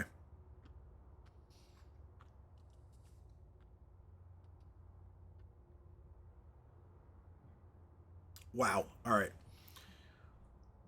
So Chumbo gets critical hit for 28 points of bludgeoning damage. Fuck yeah. Wumbo unfortunately misses. 21 does not hit. So he slams his fists into this creature's carapace, and it just stands there as if nothing happened. Nah, he got his hit last round. All right, and now for your set of actions. Okay, so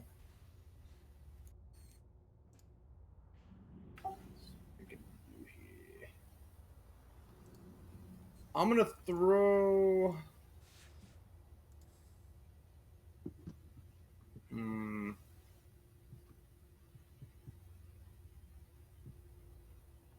I'm gonna try to throw a continual flame bomb right in the middle of these guys. Okay. So you use one of your bombs, and it's continual flame. So you go ahead and throw that out there. All right. So 24 hits.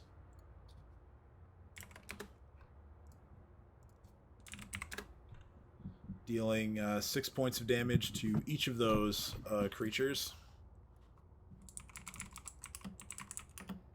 And Babu's gonna stay put again. All right, sounds good.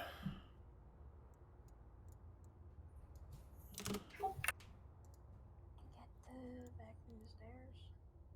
Edge goes next.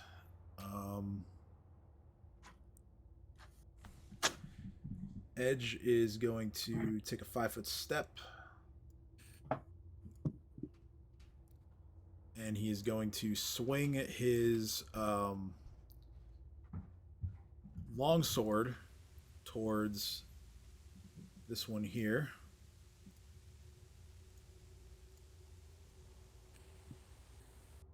Wow, those are all terrible. Yeah, none of those hit, unfortunately. Edge is also standing adjacent to this creature now, so he is subject to its sort of aura, which he is going to take 6 points of damage as an infestation of poisonous spiders that surrounds each of these creatures sort of latches onto him and starts biting him. He has to make a fortitude save against poison.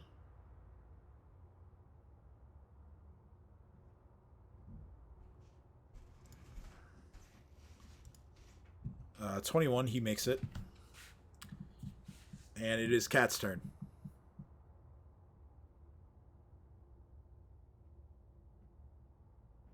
Alright, so I'm gonna try it. It's gonna work.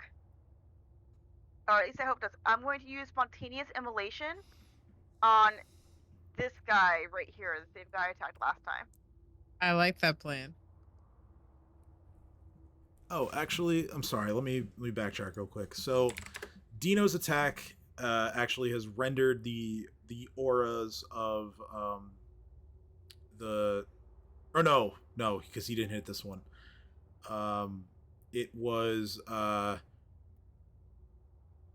something got rid of the aura. What was it here? It was It's another either radiant damage or fire. This one was actually Chumbo's attack got rid of this one. Your flame strike got rid of the aura around the other three for the time being. So I'm sorry, Kat. Oh. Continue. So spontaneous simulation on which one?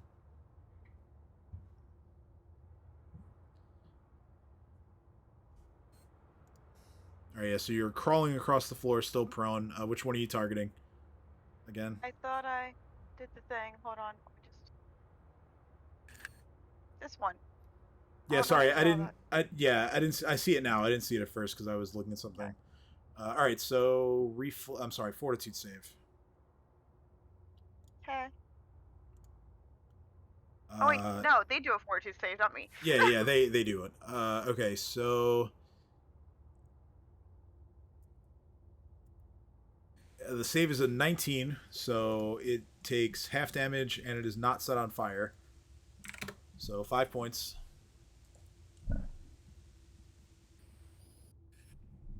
Not amused by this, but it's okay. Try again later, I guess. All right. Next is this one's turn here. It's going to bite Edge again. 21 hits. Edge takes another big chunk of damage. And Edge is looking pretty rough. It is now Lily's turn.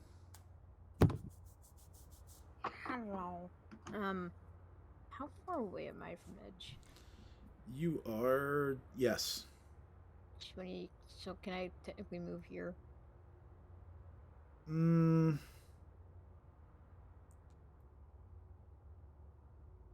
can move there too, but that's like right against the wall. I will say make an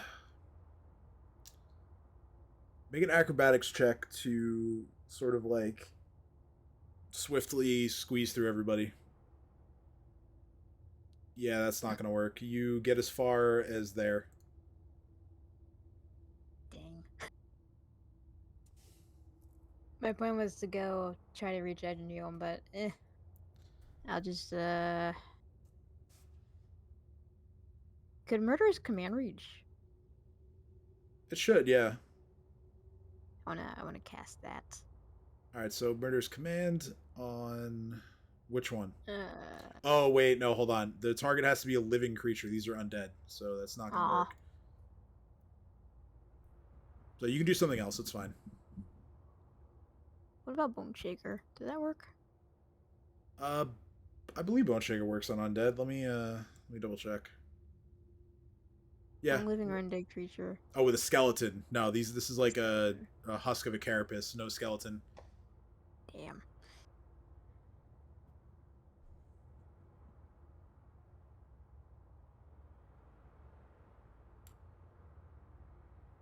No, I'm just gonna continue to do that spiritual weapon damage. Yeah, well, that happens anyway, so you can still act. So yeah, your spiritual weapon attacks twice, hits once, dealing 6 more points of force damage to the same undead that you had an attack last round. Just for safety, I'm gonna use Greater Stunning Barrier on myself. Okay.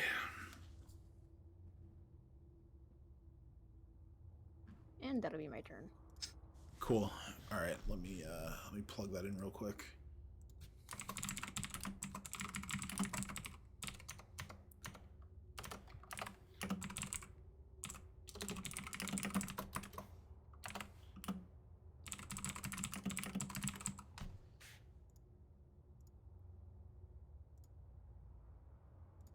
All right. So it is this one way at the back. It's gonna just move closer.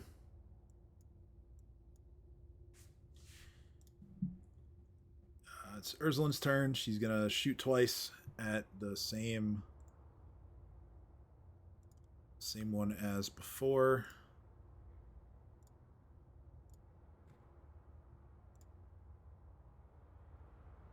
The first shot hits with a 17, and the second one is a 12. That does not hit. 17 points of bludgeoning and piercing damage, though, so another pretty good shot. And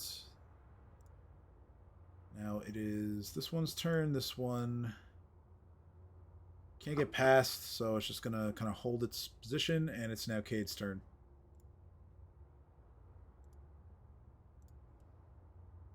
Actually, no, instead this one is just going to climb up the wall.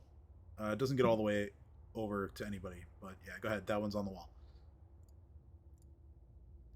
Alright, so Cade's gonna use the free movement that I have. Is Edge unconscious or just in bad shape? Nah, he's just in really bad shape. So I'm gonna move up to next to him and try to get the thing's attention on me. And then I'm gonna put this.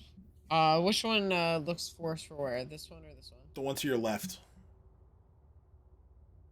So then I'm gonna actually put that under my stare and hit it with a stricken heart. Actually, no, I'm not. It's undead, correct? Yes. I'm not gonna do that. I learned my lesson from the last time of doing that. I'm gonna hit it with color spray. Just cone. All right, so we'll hitting these. Hitting both of them actually. Okay. 18, natural 20. Alright, then I end my turn in fear. All right. Also, roll intimidate to get the attention of the other one, or however you want to do it. I probably intimidate, right? Yeah, intimidate was the okay idea. So, goddamn, it's frozen. Can you roll for me? Pages are unresponsive. I got you. Yeah, no worries. So intimidate. 27, yeah, you got its attention for sure. And it's now Dino's turn.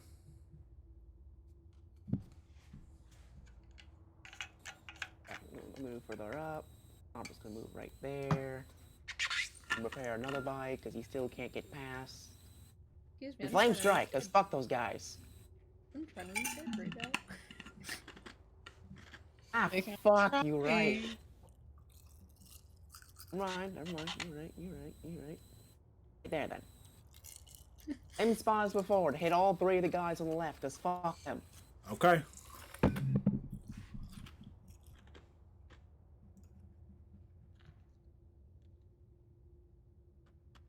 That's what I'm talking about.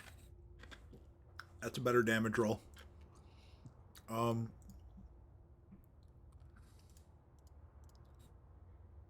We have a 19 makes it, 16 fails, 25 makes it. So the one furthest to the left takes half of that, so 25 points of damage. The one that fails takes 51 points of damage. And the third one, regardless of save, is just immolated by the flames and is killed.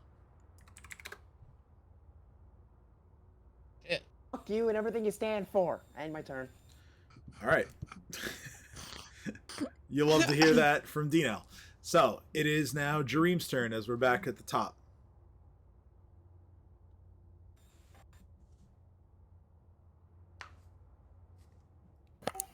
Okay.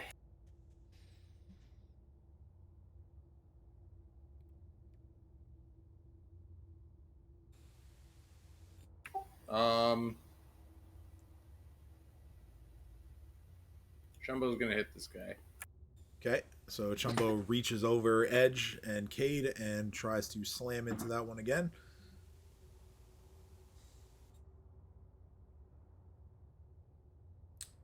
22 misses. Wumbo. Alright, so Wumbo is going to kind of like move forward. Yeah, he can reach from there. 36, Jesus. Yeah, that hits. That's 20 points of bludgeoning damage. Fuck him. Alright. And then I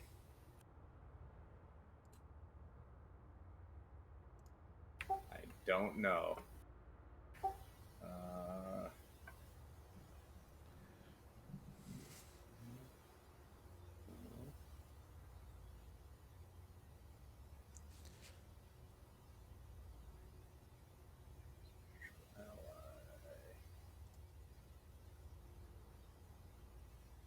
Yeah, I guess I'm gonna bring the knife moose into the fight.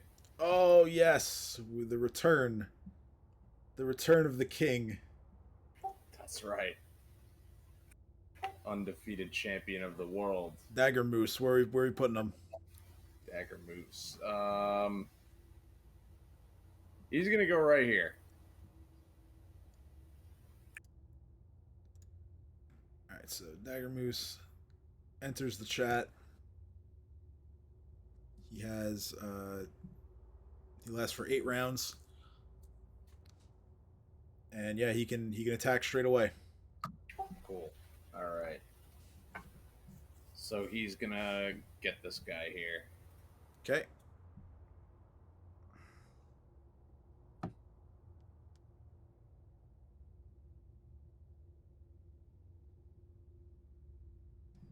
Oh, we don't like that.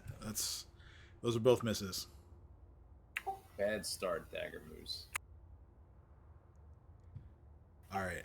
I'll end my turn there. Okay, so Edge is going to swift action lay on hands on himself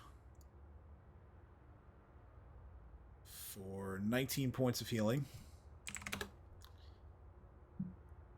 He will swing his long sword again at the one in front of him. 19 is a miss. And he's going to take a 5-foot step back up against the wall and next to Dream.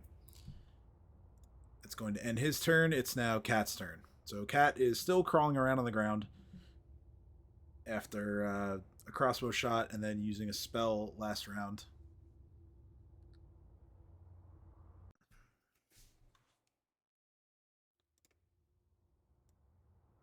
So Cat, what do you want to do? You are muted, by the way. Cat kind of crawled behind Chumbo. And I'm going to point at this arachnid. And we're going to try spontaneous immolation again. Okay, sure.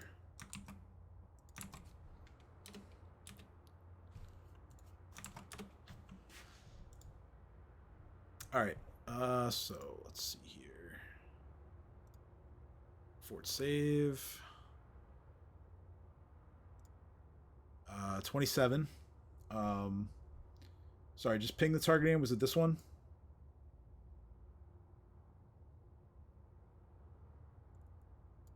This one or this one or...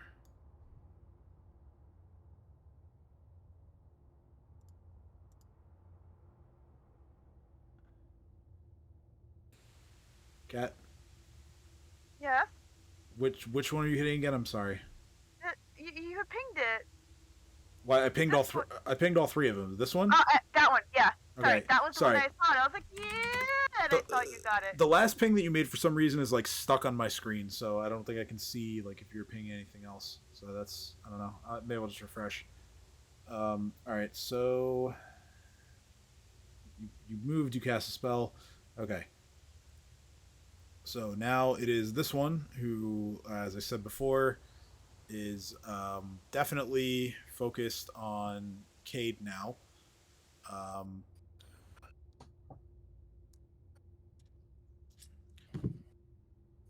It is going to try to bite Cade. 21 hits. That is 40 points of piercing damage. Love to see it.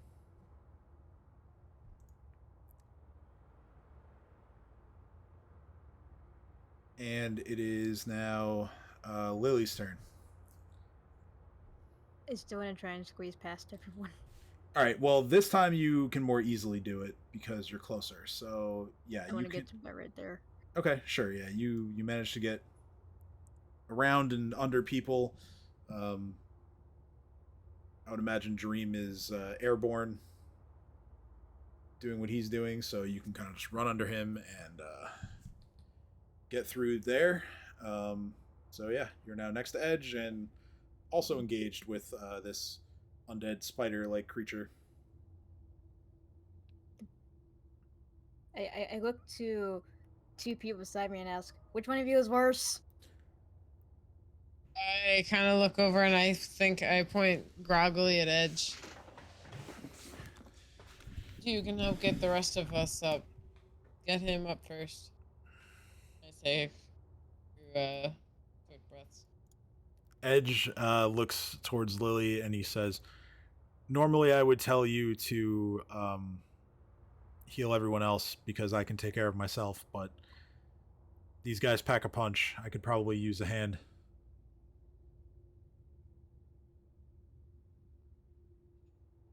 Nah, I give it to Edge.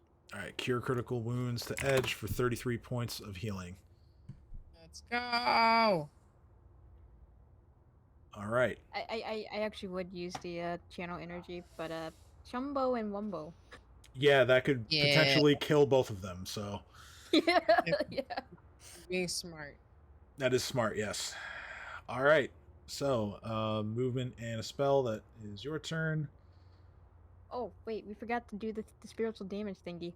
Oh yeah, you can attack again with him. It doesn't even have to move to hit the nearest target. So yeah, two more attacks. It's just gonna target this guy since it's the closest. Okay. There we go. Yeah, I mean 30 hits for the first attack hits, so that's 10 points of force damage. This one at the back here is going to move forward a little bit, and it's going to try and grab Cade with a web. Yeah, Cade is ensnared by this web. So what that means is on your turn, Cade has a move action. Oh no, it's a standard action actually. So yeah, standard action to try and escape, or you can just take the entangle condition and keep fighting. Up to you. Try and escape. Yeah, I mean you can do it on your turn. Yeah. Ursuline is going to reload. That's her turn.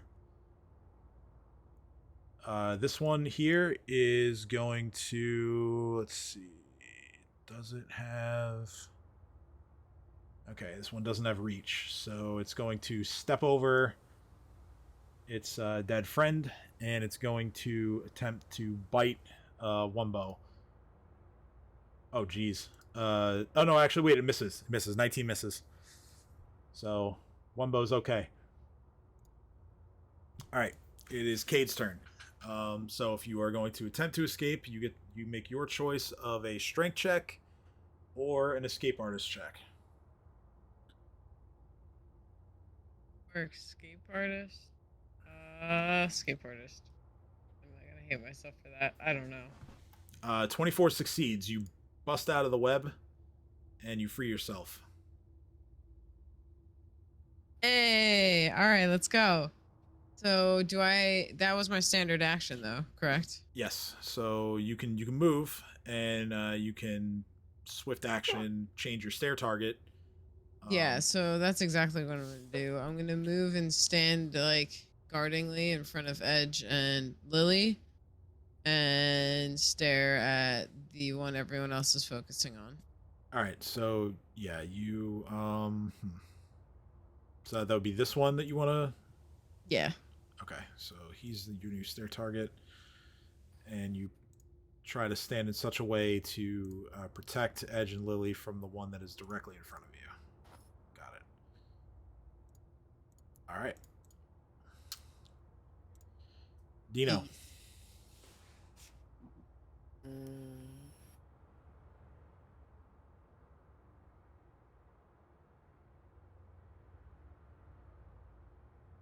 God damn it, people are still in the way. Alright, let's see here. This is the plan. Say I can move through people if I have enough movement, and it's much half my speed, right?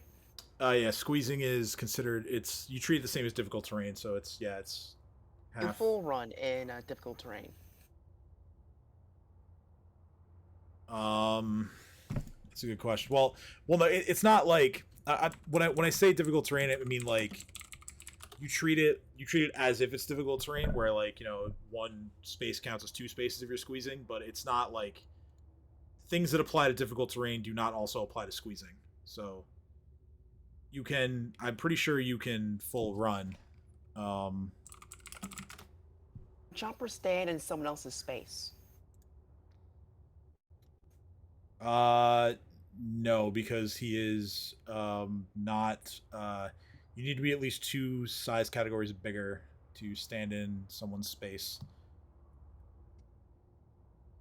Alright.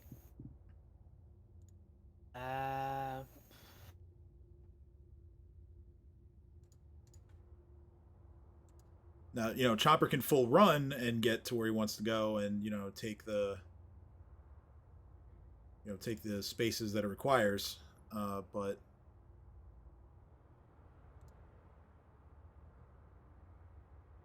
that's up to you. Oh.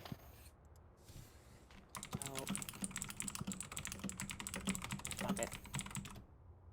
I'm gonna move right here. Oh. Can I take this the space of the spirit weapon? Yes, I would say that you could. It's simply a weapon made of force, so it's small enough that you could occupy the same space, I think. In order to get over here, that Chopper's going to full run. In order to get to here. And can I get flanking if I hit this guy? Yeah, definitely. He's practically surrounded. Specifically more from Chomper, because he's the important one. Yeah, you're on opposite sides, more or less. Alright, come on! Avatar swing! Fuck you! Oh man, we haven't seen that in a while. Ugh. That becomes what, a 19? That does not hit. It becomes a, let me see. No, it does become a 19. Shit! Yeah, it's +4 to flanking when it's Chomper, so yeah, no, it doesn't hit. Damn it. First you rolled 20. You're annoying. My turn. Natural 2, yikes. Alright. Top of the round, Dream.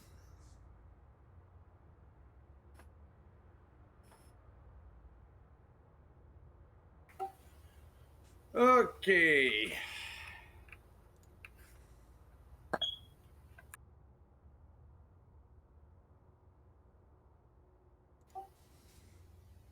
This guy's almost dead, right? Pretty hurt, yeah. Alright, so I'm gonna do the same thing with the zombies that I did last time. Alright, so yeah, Chumbo can reach this one without having to try to break free of the web. Wumbo, of course, can reach this one. Both of those hit. Chumbo and Wumbo continue to do enough damage to suppress the auras of these creatures. And yeah, this one's looking rough now, and this one's starting to show some wear and tear. And then Dagger Moose, time to shine. Pair of attacks for the Dagger Moose. Miss. Motherfucker. Unlucky. Unlucky Moose.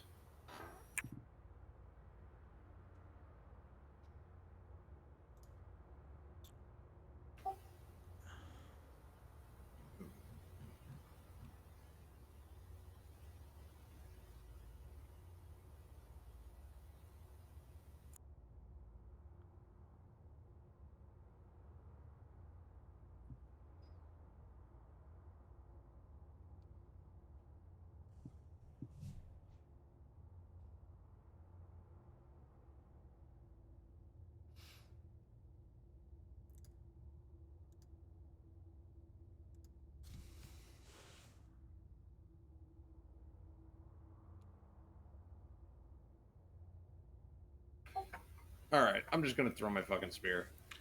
All right. I'm gonna throw the Impaler though at this guy. Okay. So you hurl the Impaler of Thorns, and it hits, dealing 11 points of piercing damage.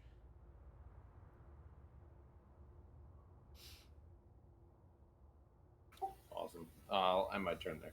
Okay. Edge is going to Edge is going to full attack the one in front of him with his longsword. Man, he can't get a good roll. The second attack does hit, dealing 16 points of slashing damage. However, the first one does not hit. And Edge looks a little disappointed in himself that he's having so much trouble with hitting these things. It's going to end his turn. It is Cat's turn.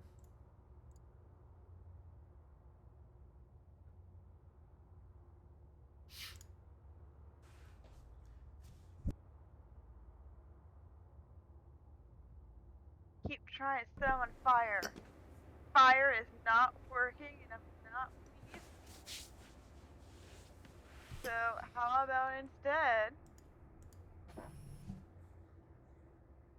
we freeze them out, and I'm gonna try it on the same one again because I am stubborn. Okay.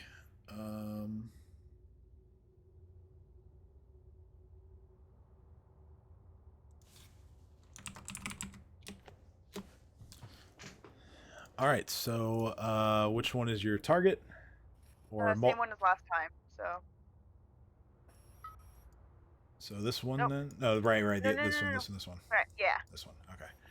So reflex save. Both spears on that one. Like you're casting 2 spears on that one target. Yes. All right.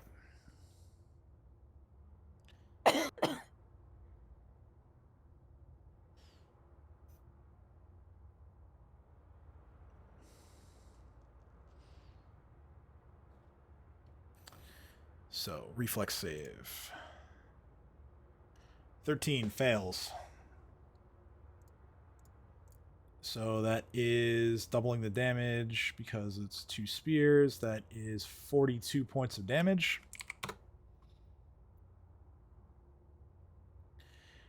And this one is now very, very badly hurt. There are holes now throughout its carapace. It's now like leaking out some black, sort of viscous substance. Sort of negative energy that is keeping this thing going is starting to weaken. Do you want to stand up because you didn't move at all? Or do you want to stay laying on the ground? No, I'm good hiding on the floor, to be honest. All right, yeah, so Kat continues to embrace all of the creepy crawlies that are all around her. Do I really blame her? As she stays on the ground. All right, so now this one, that, like I said, is very badly hurt. It is going to make sort of a last-ditch effort to bite and let's see. Let's have it bite. It's gonna go for Edge again. 27 hits. Edge takes 39 points of piercing damage. And it's now Lily's turn.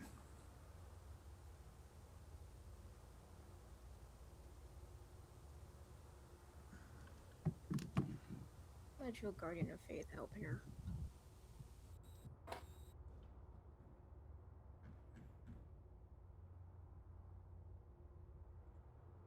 Just gonna cast another Cure Critical Wounds on Edge, considering how he just got hurt again. Okay.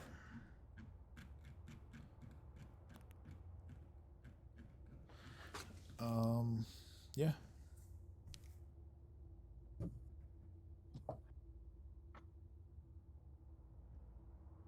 And yeah, that's the end of my turn. After I do this. Okay. So the spiritual weapon swings and hits with both attacks as it is benefiting from flanking.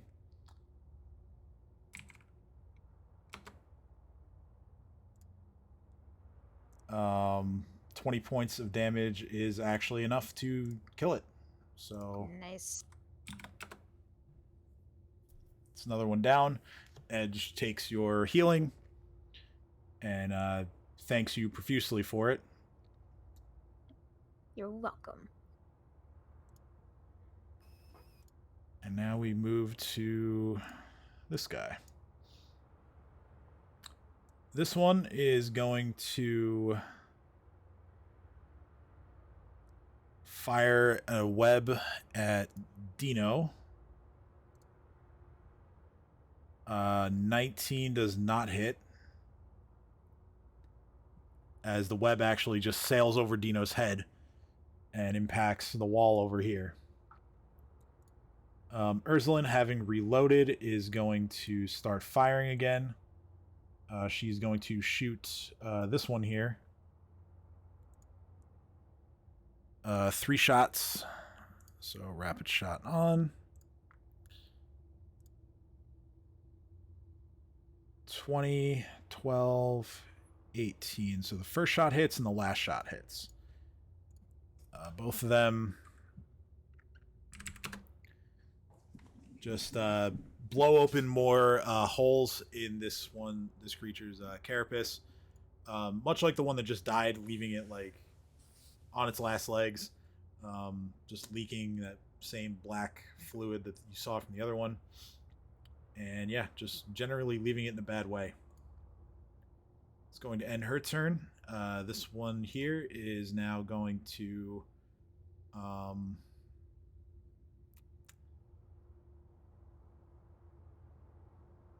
he's going to try and make a bite attack on Dino, who is still has his back turn after attacking the other one. Yeah, so that bite attack is successful. That is 32 to hit. Dino takes 40 points of piercing damage. Ow! You bitch! This is why I hate spiders.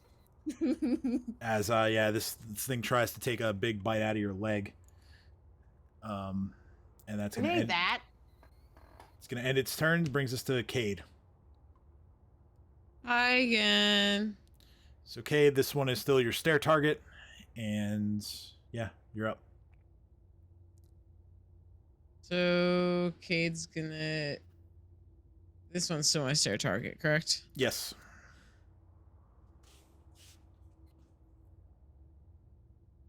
Sorry, my whole thing crashed every single time I tried to open my sheet. I just finally got it to open back up again. Fuck.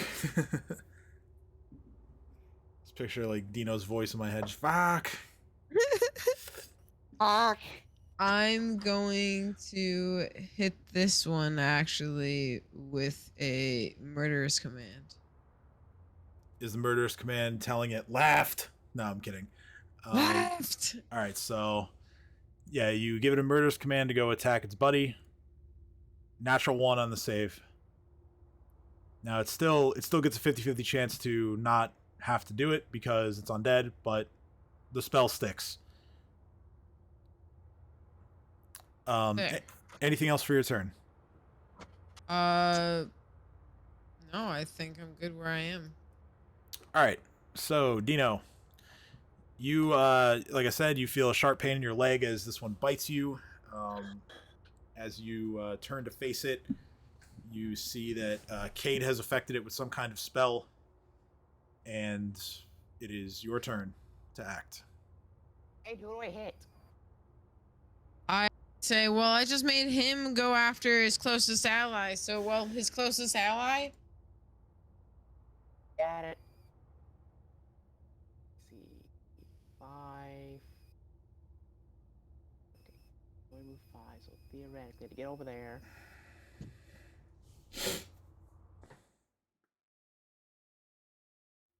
You can get right there. Okay. Umber's gonna stand right here.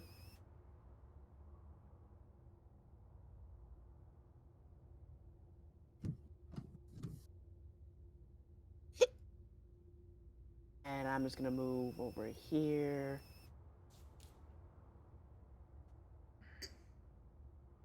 Me and Chomper get a single attack in. Yep.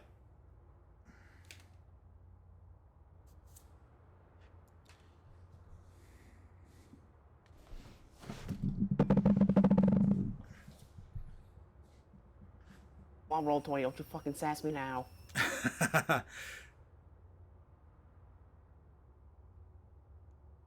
Roll 20. Scimitar. Roll 20 not having it tonight. All right. 22 does not hit. Fuck.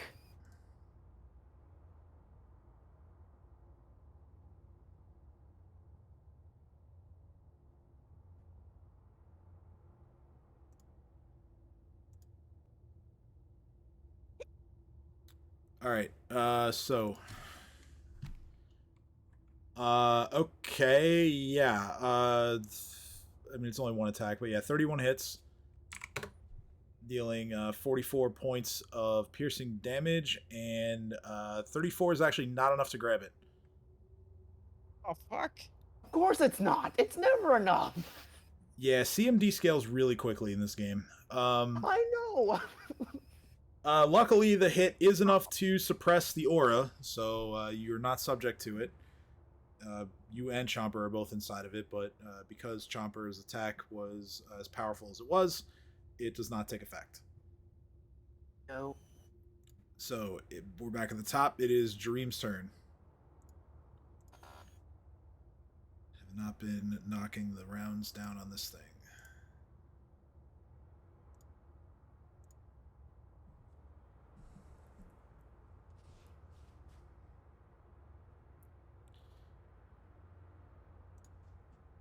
So, Dream, it is your turn. There are 2 left. One is actually they're both looking kind of rough now. Sorry, I was grabbing the puff coat. No worries, bro.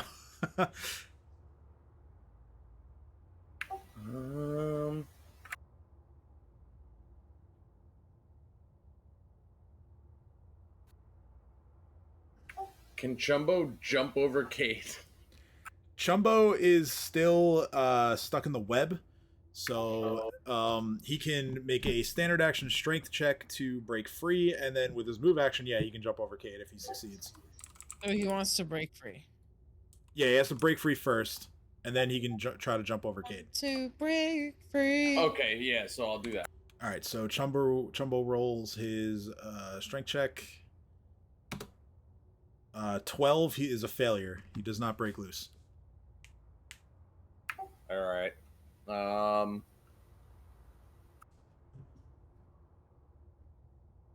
Wumbo's gonna hit the guy in front of him. All right. Wumbo gives him the old double axe handle. Swings down. 22 misses. Disappointing. All right. And then I guess Moose. Yep, Dagger Moose can attack twice. as he does not need to move. Well, the second one hits. The first one obviously misses, natural 1. But the second connects with the flanking bonus for 6 points of force damage. This guy is not quite dead yet, as the Monty Python characters would say, but he's almost there. Okay. How much room is there between me and the ceiling? Let me check. There should be plenty of room, but let me just make sure.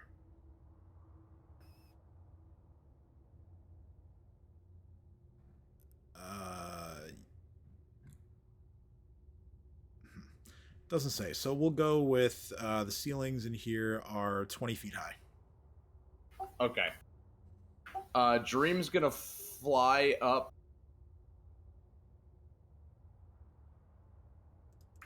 I guess about as far as he can reach without hitting his head. All right. And while he's coming down from the air, he's gonna stick the spear into the guy in front of Wumbo. All right. So yeah, Dream flies up towards the ceiling, holding the good spear, and he swoops in to try and stab. Oh no. Fuck. So yeah, so all right, we'll say this. You swoop down and you attempt to stab down at this creature's head, and nothing happens, and you're wondering why nothing happened. And then you look at the spear in your hand and you realize that you tried to stab him with the blunt end.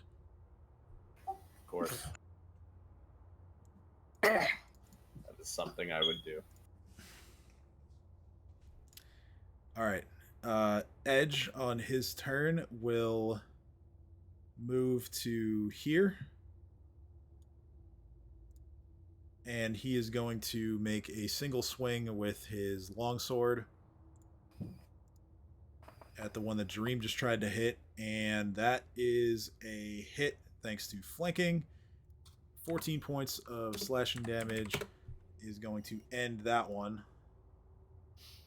As another one of these undead spider type creatures is destroyed. So it's now Cat's turn. Cat, there is one left. It is the one all the way back here. What do you want to do? I'm a crossbow it. No, I'm kidding. I mean, hey, gotta save spells, right? So I guess there's one left. I'm gonna use the one spell that the one thing that like never works. So I'm gonna move a little bit closer. So you crawl through Chumbo's legs, and you drop another couple ice spears on the only one that is left. Reflex save 22, so that is going to be half damage, so 17 total for the 2 spears. Okay. Roll for intimidation. And it's now Lily's turn then. Alright. I tried it all. Always my spiritual weapon from this guy. 15 feet. Yeah, so you can direct it with a move action, and then it can attack once. Yes, that's what I'm gonna do.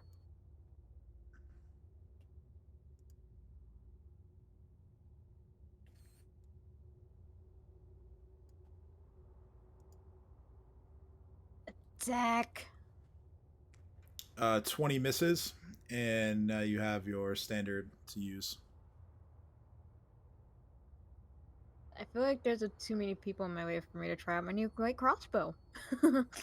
I mean, you can try it. You can take a little bit of a penalty for firing into something that's engaged in melee, but you can still do it. I wanted to try and hit this guy. Okay, sure. That is the flanking bonus eliminates the penalty, so it's a 19, and so that does not hit. Aw. Yeah, sorry. Well, that's my turn. All right. So the final creature here is going to bite.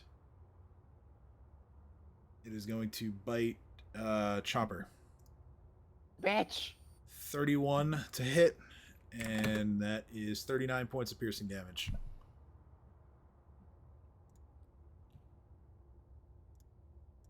Ursuline, let me make sure I deduct the ammo for her. She's going to shoot twice.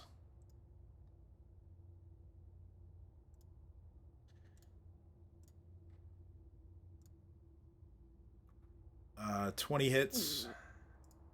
14 also hits. That is 25 points of bludgeoning and piercing, which leaves this creature basically with one of its many, many feet in the grave. Cade's turn. So Cade's looking at everyone and back at that creature, and then just kind of whips out a crossbow, sidesteps to about here on top of the corpse of the dead one to get a bit higher vantage over everyone, and shoots it. Okay. Smart. Give you a clear shot at it. Yeah, that's the hope. So, boom. 19 does not hit. God damn it. Unlucky. Unlucky for reals. Anything else? Can I try to help Chumbo get out of the web?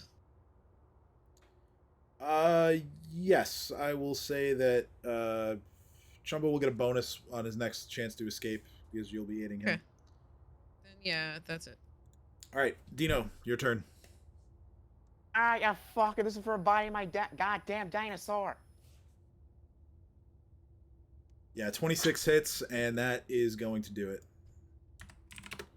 So at that point, Cade, you have no issues freeing Chumbo with the stress of combat having just ended. Having Chomper attack out of spite. Yeah, go for it. Yeah, I mean that would have hit the first one at least. So yeah, just more death and destruction befalls this this undead. It's not inhumane because it's undead, and there's not a single entity out there that cares for undead lives, so it's fine. Cade chokes slightly. Yeesh. Yeah. Not undead, Cade. We've been over this. I'm half undead. I went to do my channel energy. This is what you just fought, by the way. What I've put on the screen. Yeah, no, that was fuck that shit. I'm out. Fucker bit me and my dinosaur. I hate it. And bit me too. It bit Edge. It bit lots Almost killed him. They bit lots of people, yeah. I draw the line on my fucking dinosaur. Thanks, guys. They didn't bite me. All right, so in the aftermath, I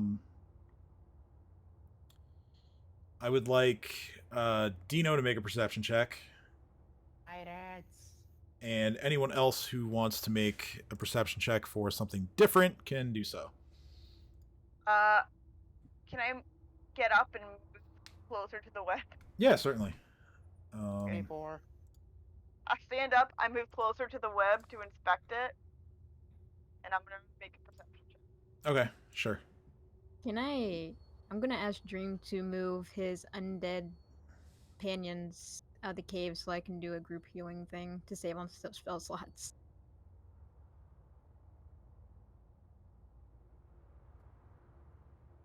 All right, yeah. So yeah, we could say that Dream would make sure that, I mean, come on, Dream cares a lot about his thralls, so he would. That's true. He would instruct them to move away so that you can heal everybody the way you want to. Okay, so Dino, you being the closest, or really the one that's most in the thick of all of these webs where you're currently standing, you sense that there is something that is potentially beyond these webs, but you know that You know that you guys will definitely need to take the effort to clear them away to know for sure. Kat, you get the same feeling. However, since you are also more towards the center of the room, something you notice is that sort of like scattered around the floor of this cave, you can just make it out as like some of the spiders and other like smaller bugs that have just been carpeting this floor as they move around. When they move in certain directions, you notice that there are some items that are scattered about the floor. Ooh. Most of these things are weapons. Um, you begin to kind of like use your hands to knock some of these bugs away so that you can get to them. It takes you a few minutes. I mean, if you want to have other people help you with this, you can. But Absolutely. you People find help. you I gladly find help. a dozen long swords in total. You find a halberd. You find 3 warhammers that are sized for large creatures. There's also 1 longsword that is larger than the rest. That one is also sized for a large creature. You find a set of full plate armor, and you find a staff.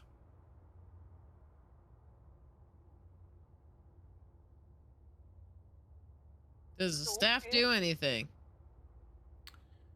Well, if someone wants to detect magic, we can find out. I can detect magic, I think.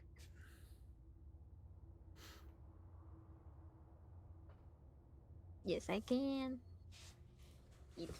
Okay, so detect magic. The largest of the swords hits for magic, as does the halberd, and so does the staff. Everything else is mundane. Still a shit ton of magic. So next would be a spellcraft check to determine what's going on here. All right. So spellcraft. Boop. Boop. Yeah, that'll cover it. All right. So here are the magical items.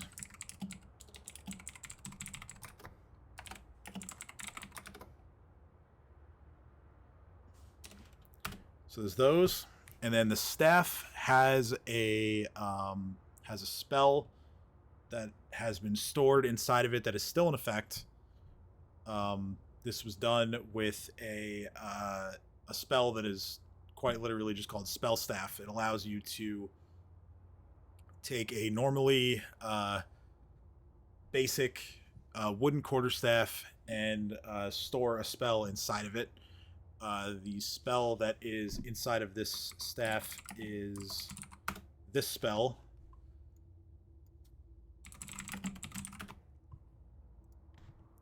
Rust and grasp. Oh, that sounds terrifying. Yes. So here's a link to it. I'll read what the spell does. Basically, any iron or iron alloy item that is touched by the staff or someone using the staff to channel the spell crumbles into rust. If the item is too large, then a section of it is rusted and destroyed.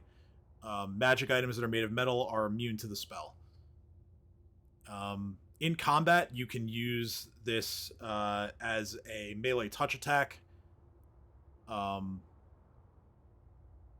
And if used on armor, it will destroy 1d6 points of whatever armor's bonus to AC that it has, as the spell will corrode that armor.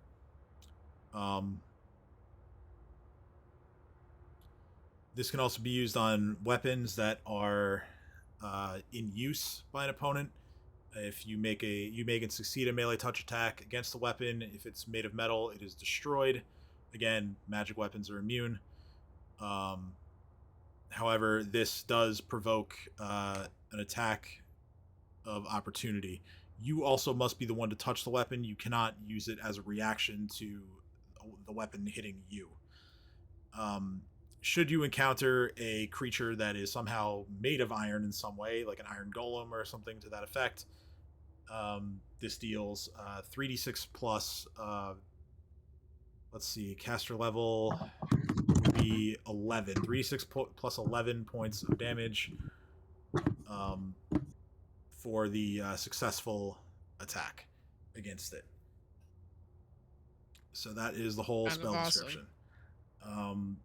The weapons that you have found, that is the entirety of the loot. There are no coins, there are no gems, there are no other items of any kind. It is just weapons and the set of full plate armor that simply appear to have probably belonged to someone else that wandered into this cave and got themselves killed by the death webs.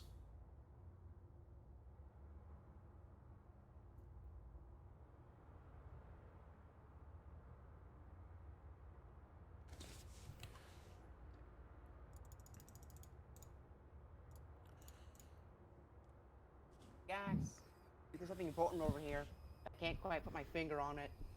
I go over to assist Dino. All right, so you can make a perception check as well on the webs, as well as what might be in that area. 26, you have basically the same information as Dino, that it's hard to say what could be there unless you guys take the time to clear the webs from that area. I want to try.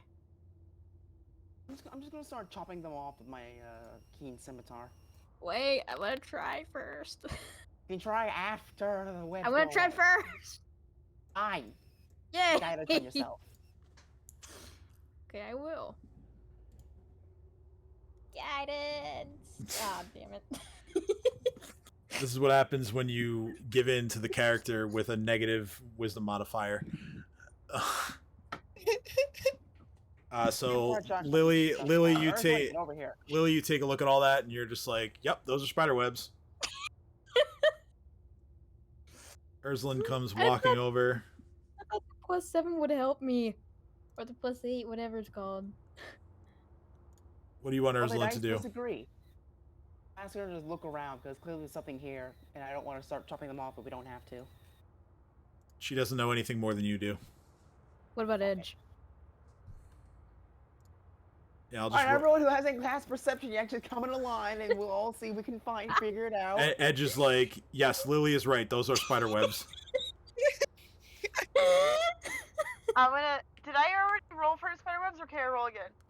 You did. It's like you did. sitting there wheezing, going, "God damn it! Yes, we know there's spider webs. That's not what we're asking." Since you're moving closer, I'll let you try again. Yeah, that's why I moved closer. I'm like, let me move a little closer, get like a better inspection of the spider webs. You're already in the thick of the webs. That's not going to do anything. Can't blame a guy Into for the trying. thick of it. Yeah. When I Into move the thick closer, of it, try please. again. No more Into the TikTok thick of it. nightmares. It's stuck in my head. I can't help it. Yeah, you're all. It's been stuck into my head since Cade gets caught in the spider webs. Oh no. Oh no. Oh no. Okay. I rolled a 22 on perception.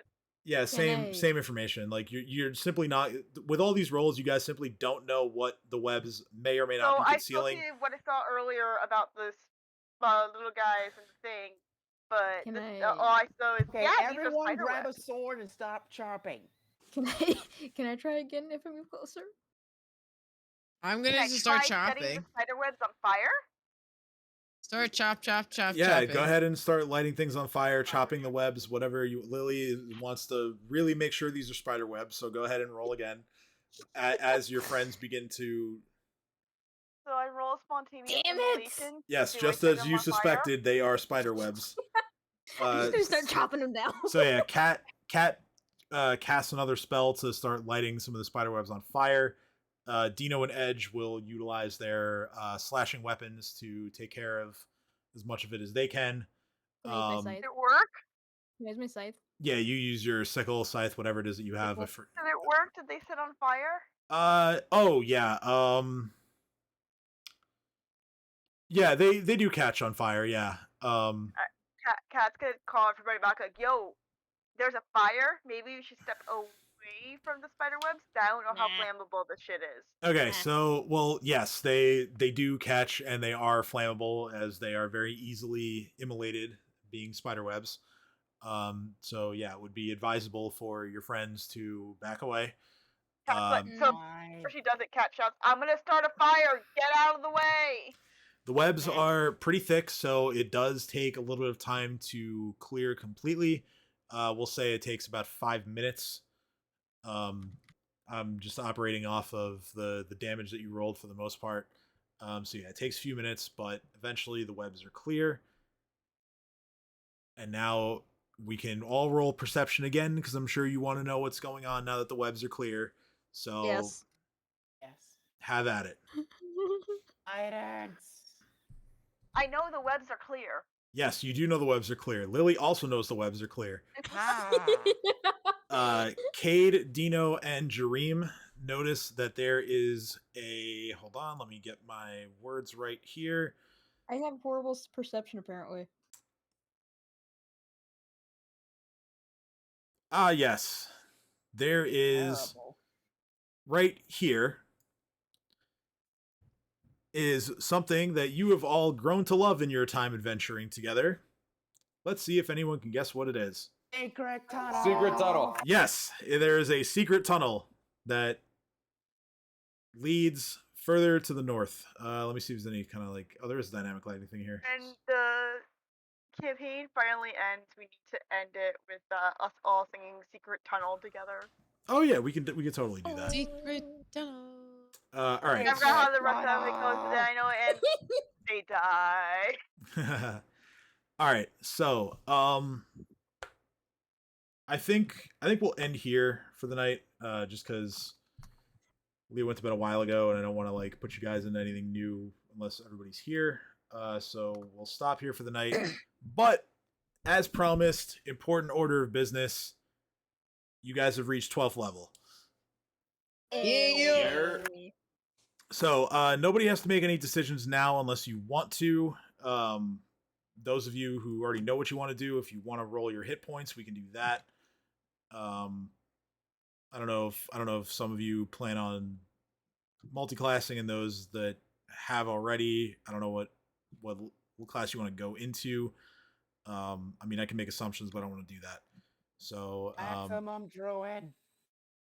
So yeah, Cade, yeah, you can roll a D8 regardless, because I know you were maybe interested in Bard, but that's also a D8 hit die. So I know this. I was like, no matter what, D8. So I got 7. Nice. Well, yeah, 7 plus your con mod, so that is 8.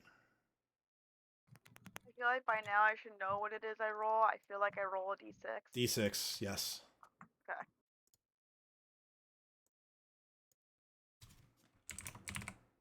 Nice! Fuck!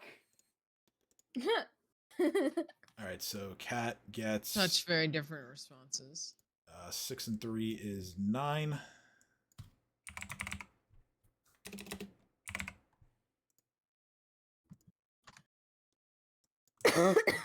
Now this is for Chomper.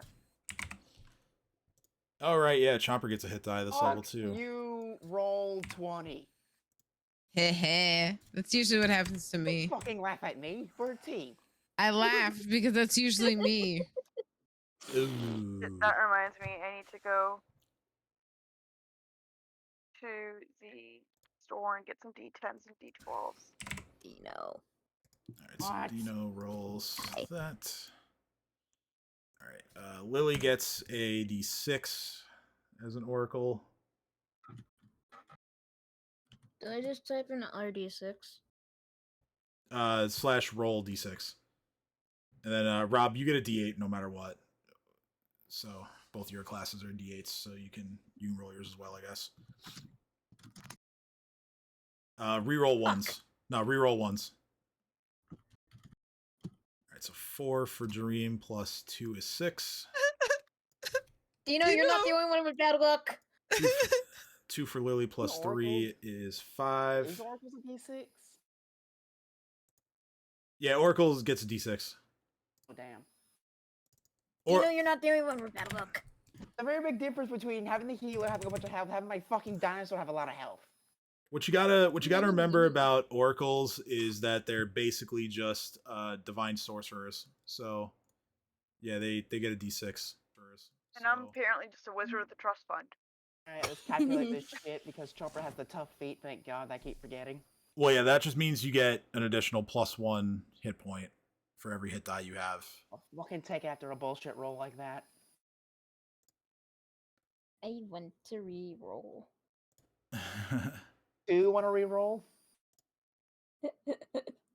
I want to, but I can't. All right. Yeah, so we're not gonna be able to get Leah's roll because she's not here. The one time all night I roll a natural high roll. D6 my hit point. Yeah, and you got pretty high constitution. One other Finally learned my message. Yes, you did. You did learn your lesson there. No 2 con rogues anymore. So I regret nothing. one more decision I think maybe we can make or talk about before. I mean, again, we don't have to. This is a level where you get an ability score increase. So what that means is you get to put a +1 into one ability score of your choice. Power! I'm gonna put a +1 in wisdom. Okay, sure. Does that go under modifier or actual score? Actual score. I would, yeah, cool. So you want wisdom. Got it. I heard Dino say power, so I assume strength. Strength! Maximum strength. I have a 24 in strength. Suck it. Finally deciding to put down roots increases my wisdom generally. Alright, and yeah, if those of you who maybe don't want to make that decision now, we can always talk about it through the week. It's no rush. Yeah, I'm going to think about it. Plenty of time, and I will, of course, be chasing everybody down to do their shit, I'm sure. Yep. So. We love you, Tim. I know. I love you guys, too. You guys are all great to play with.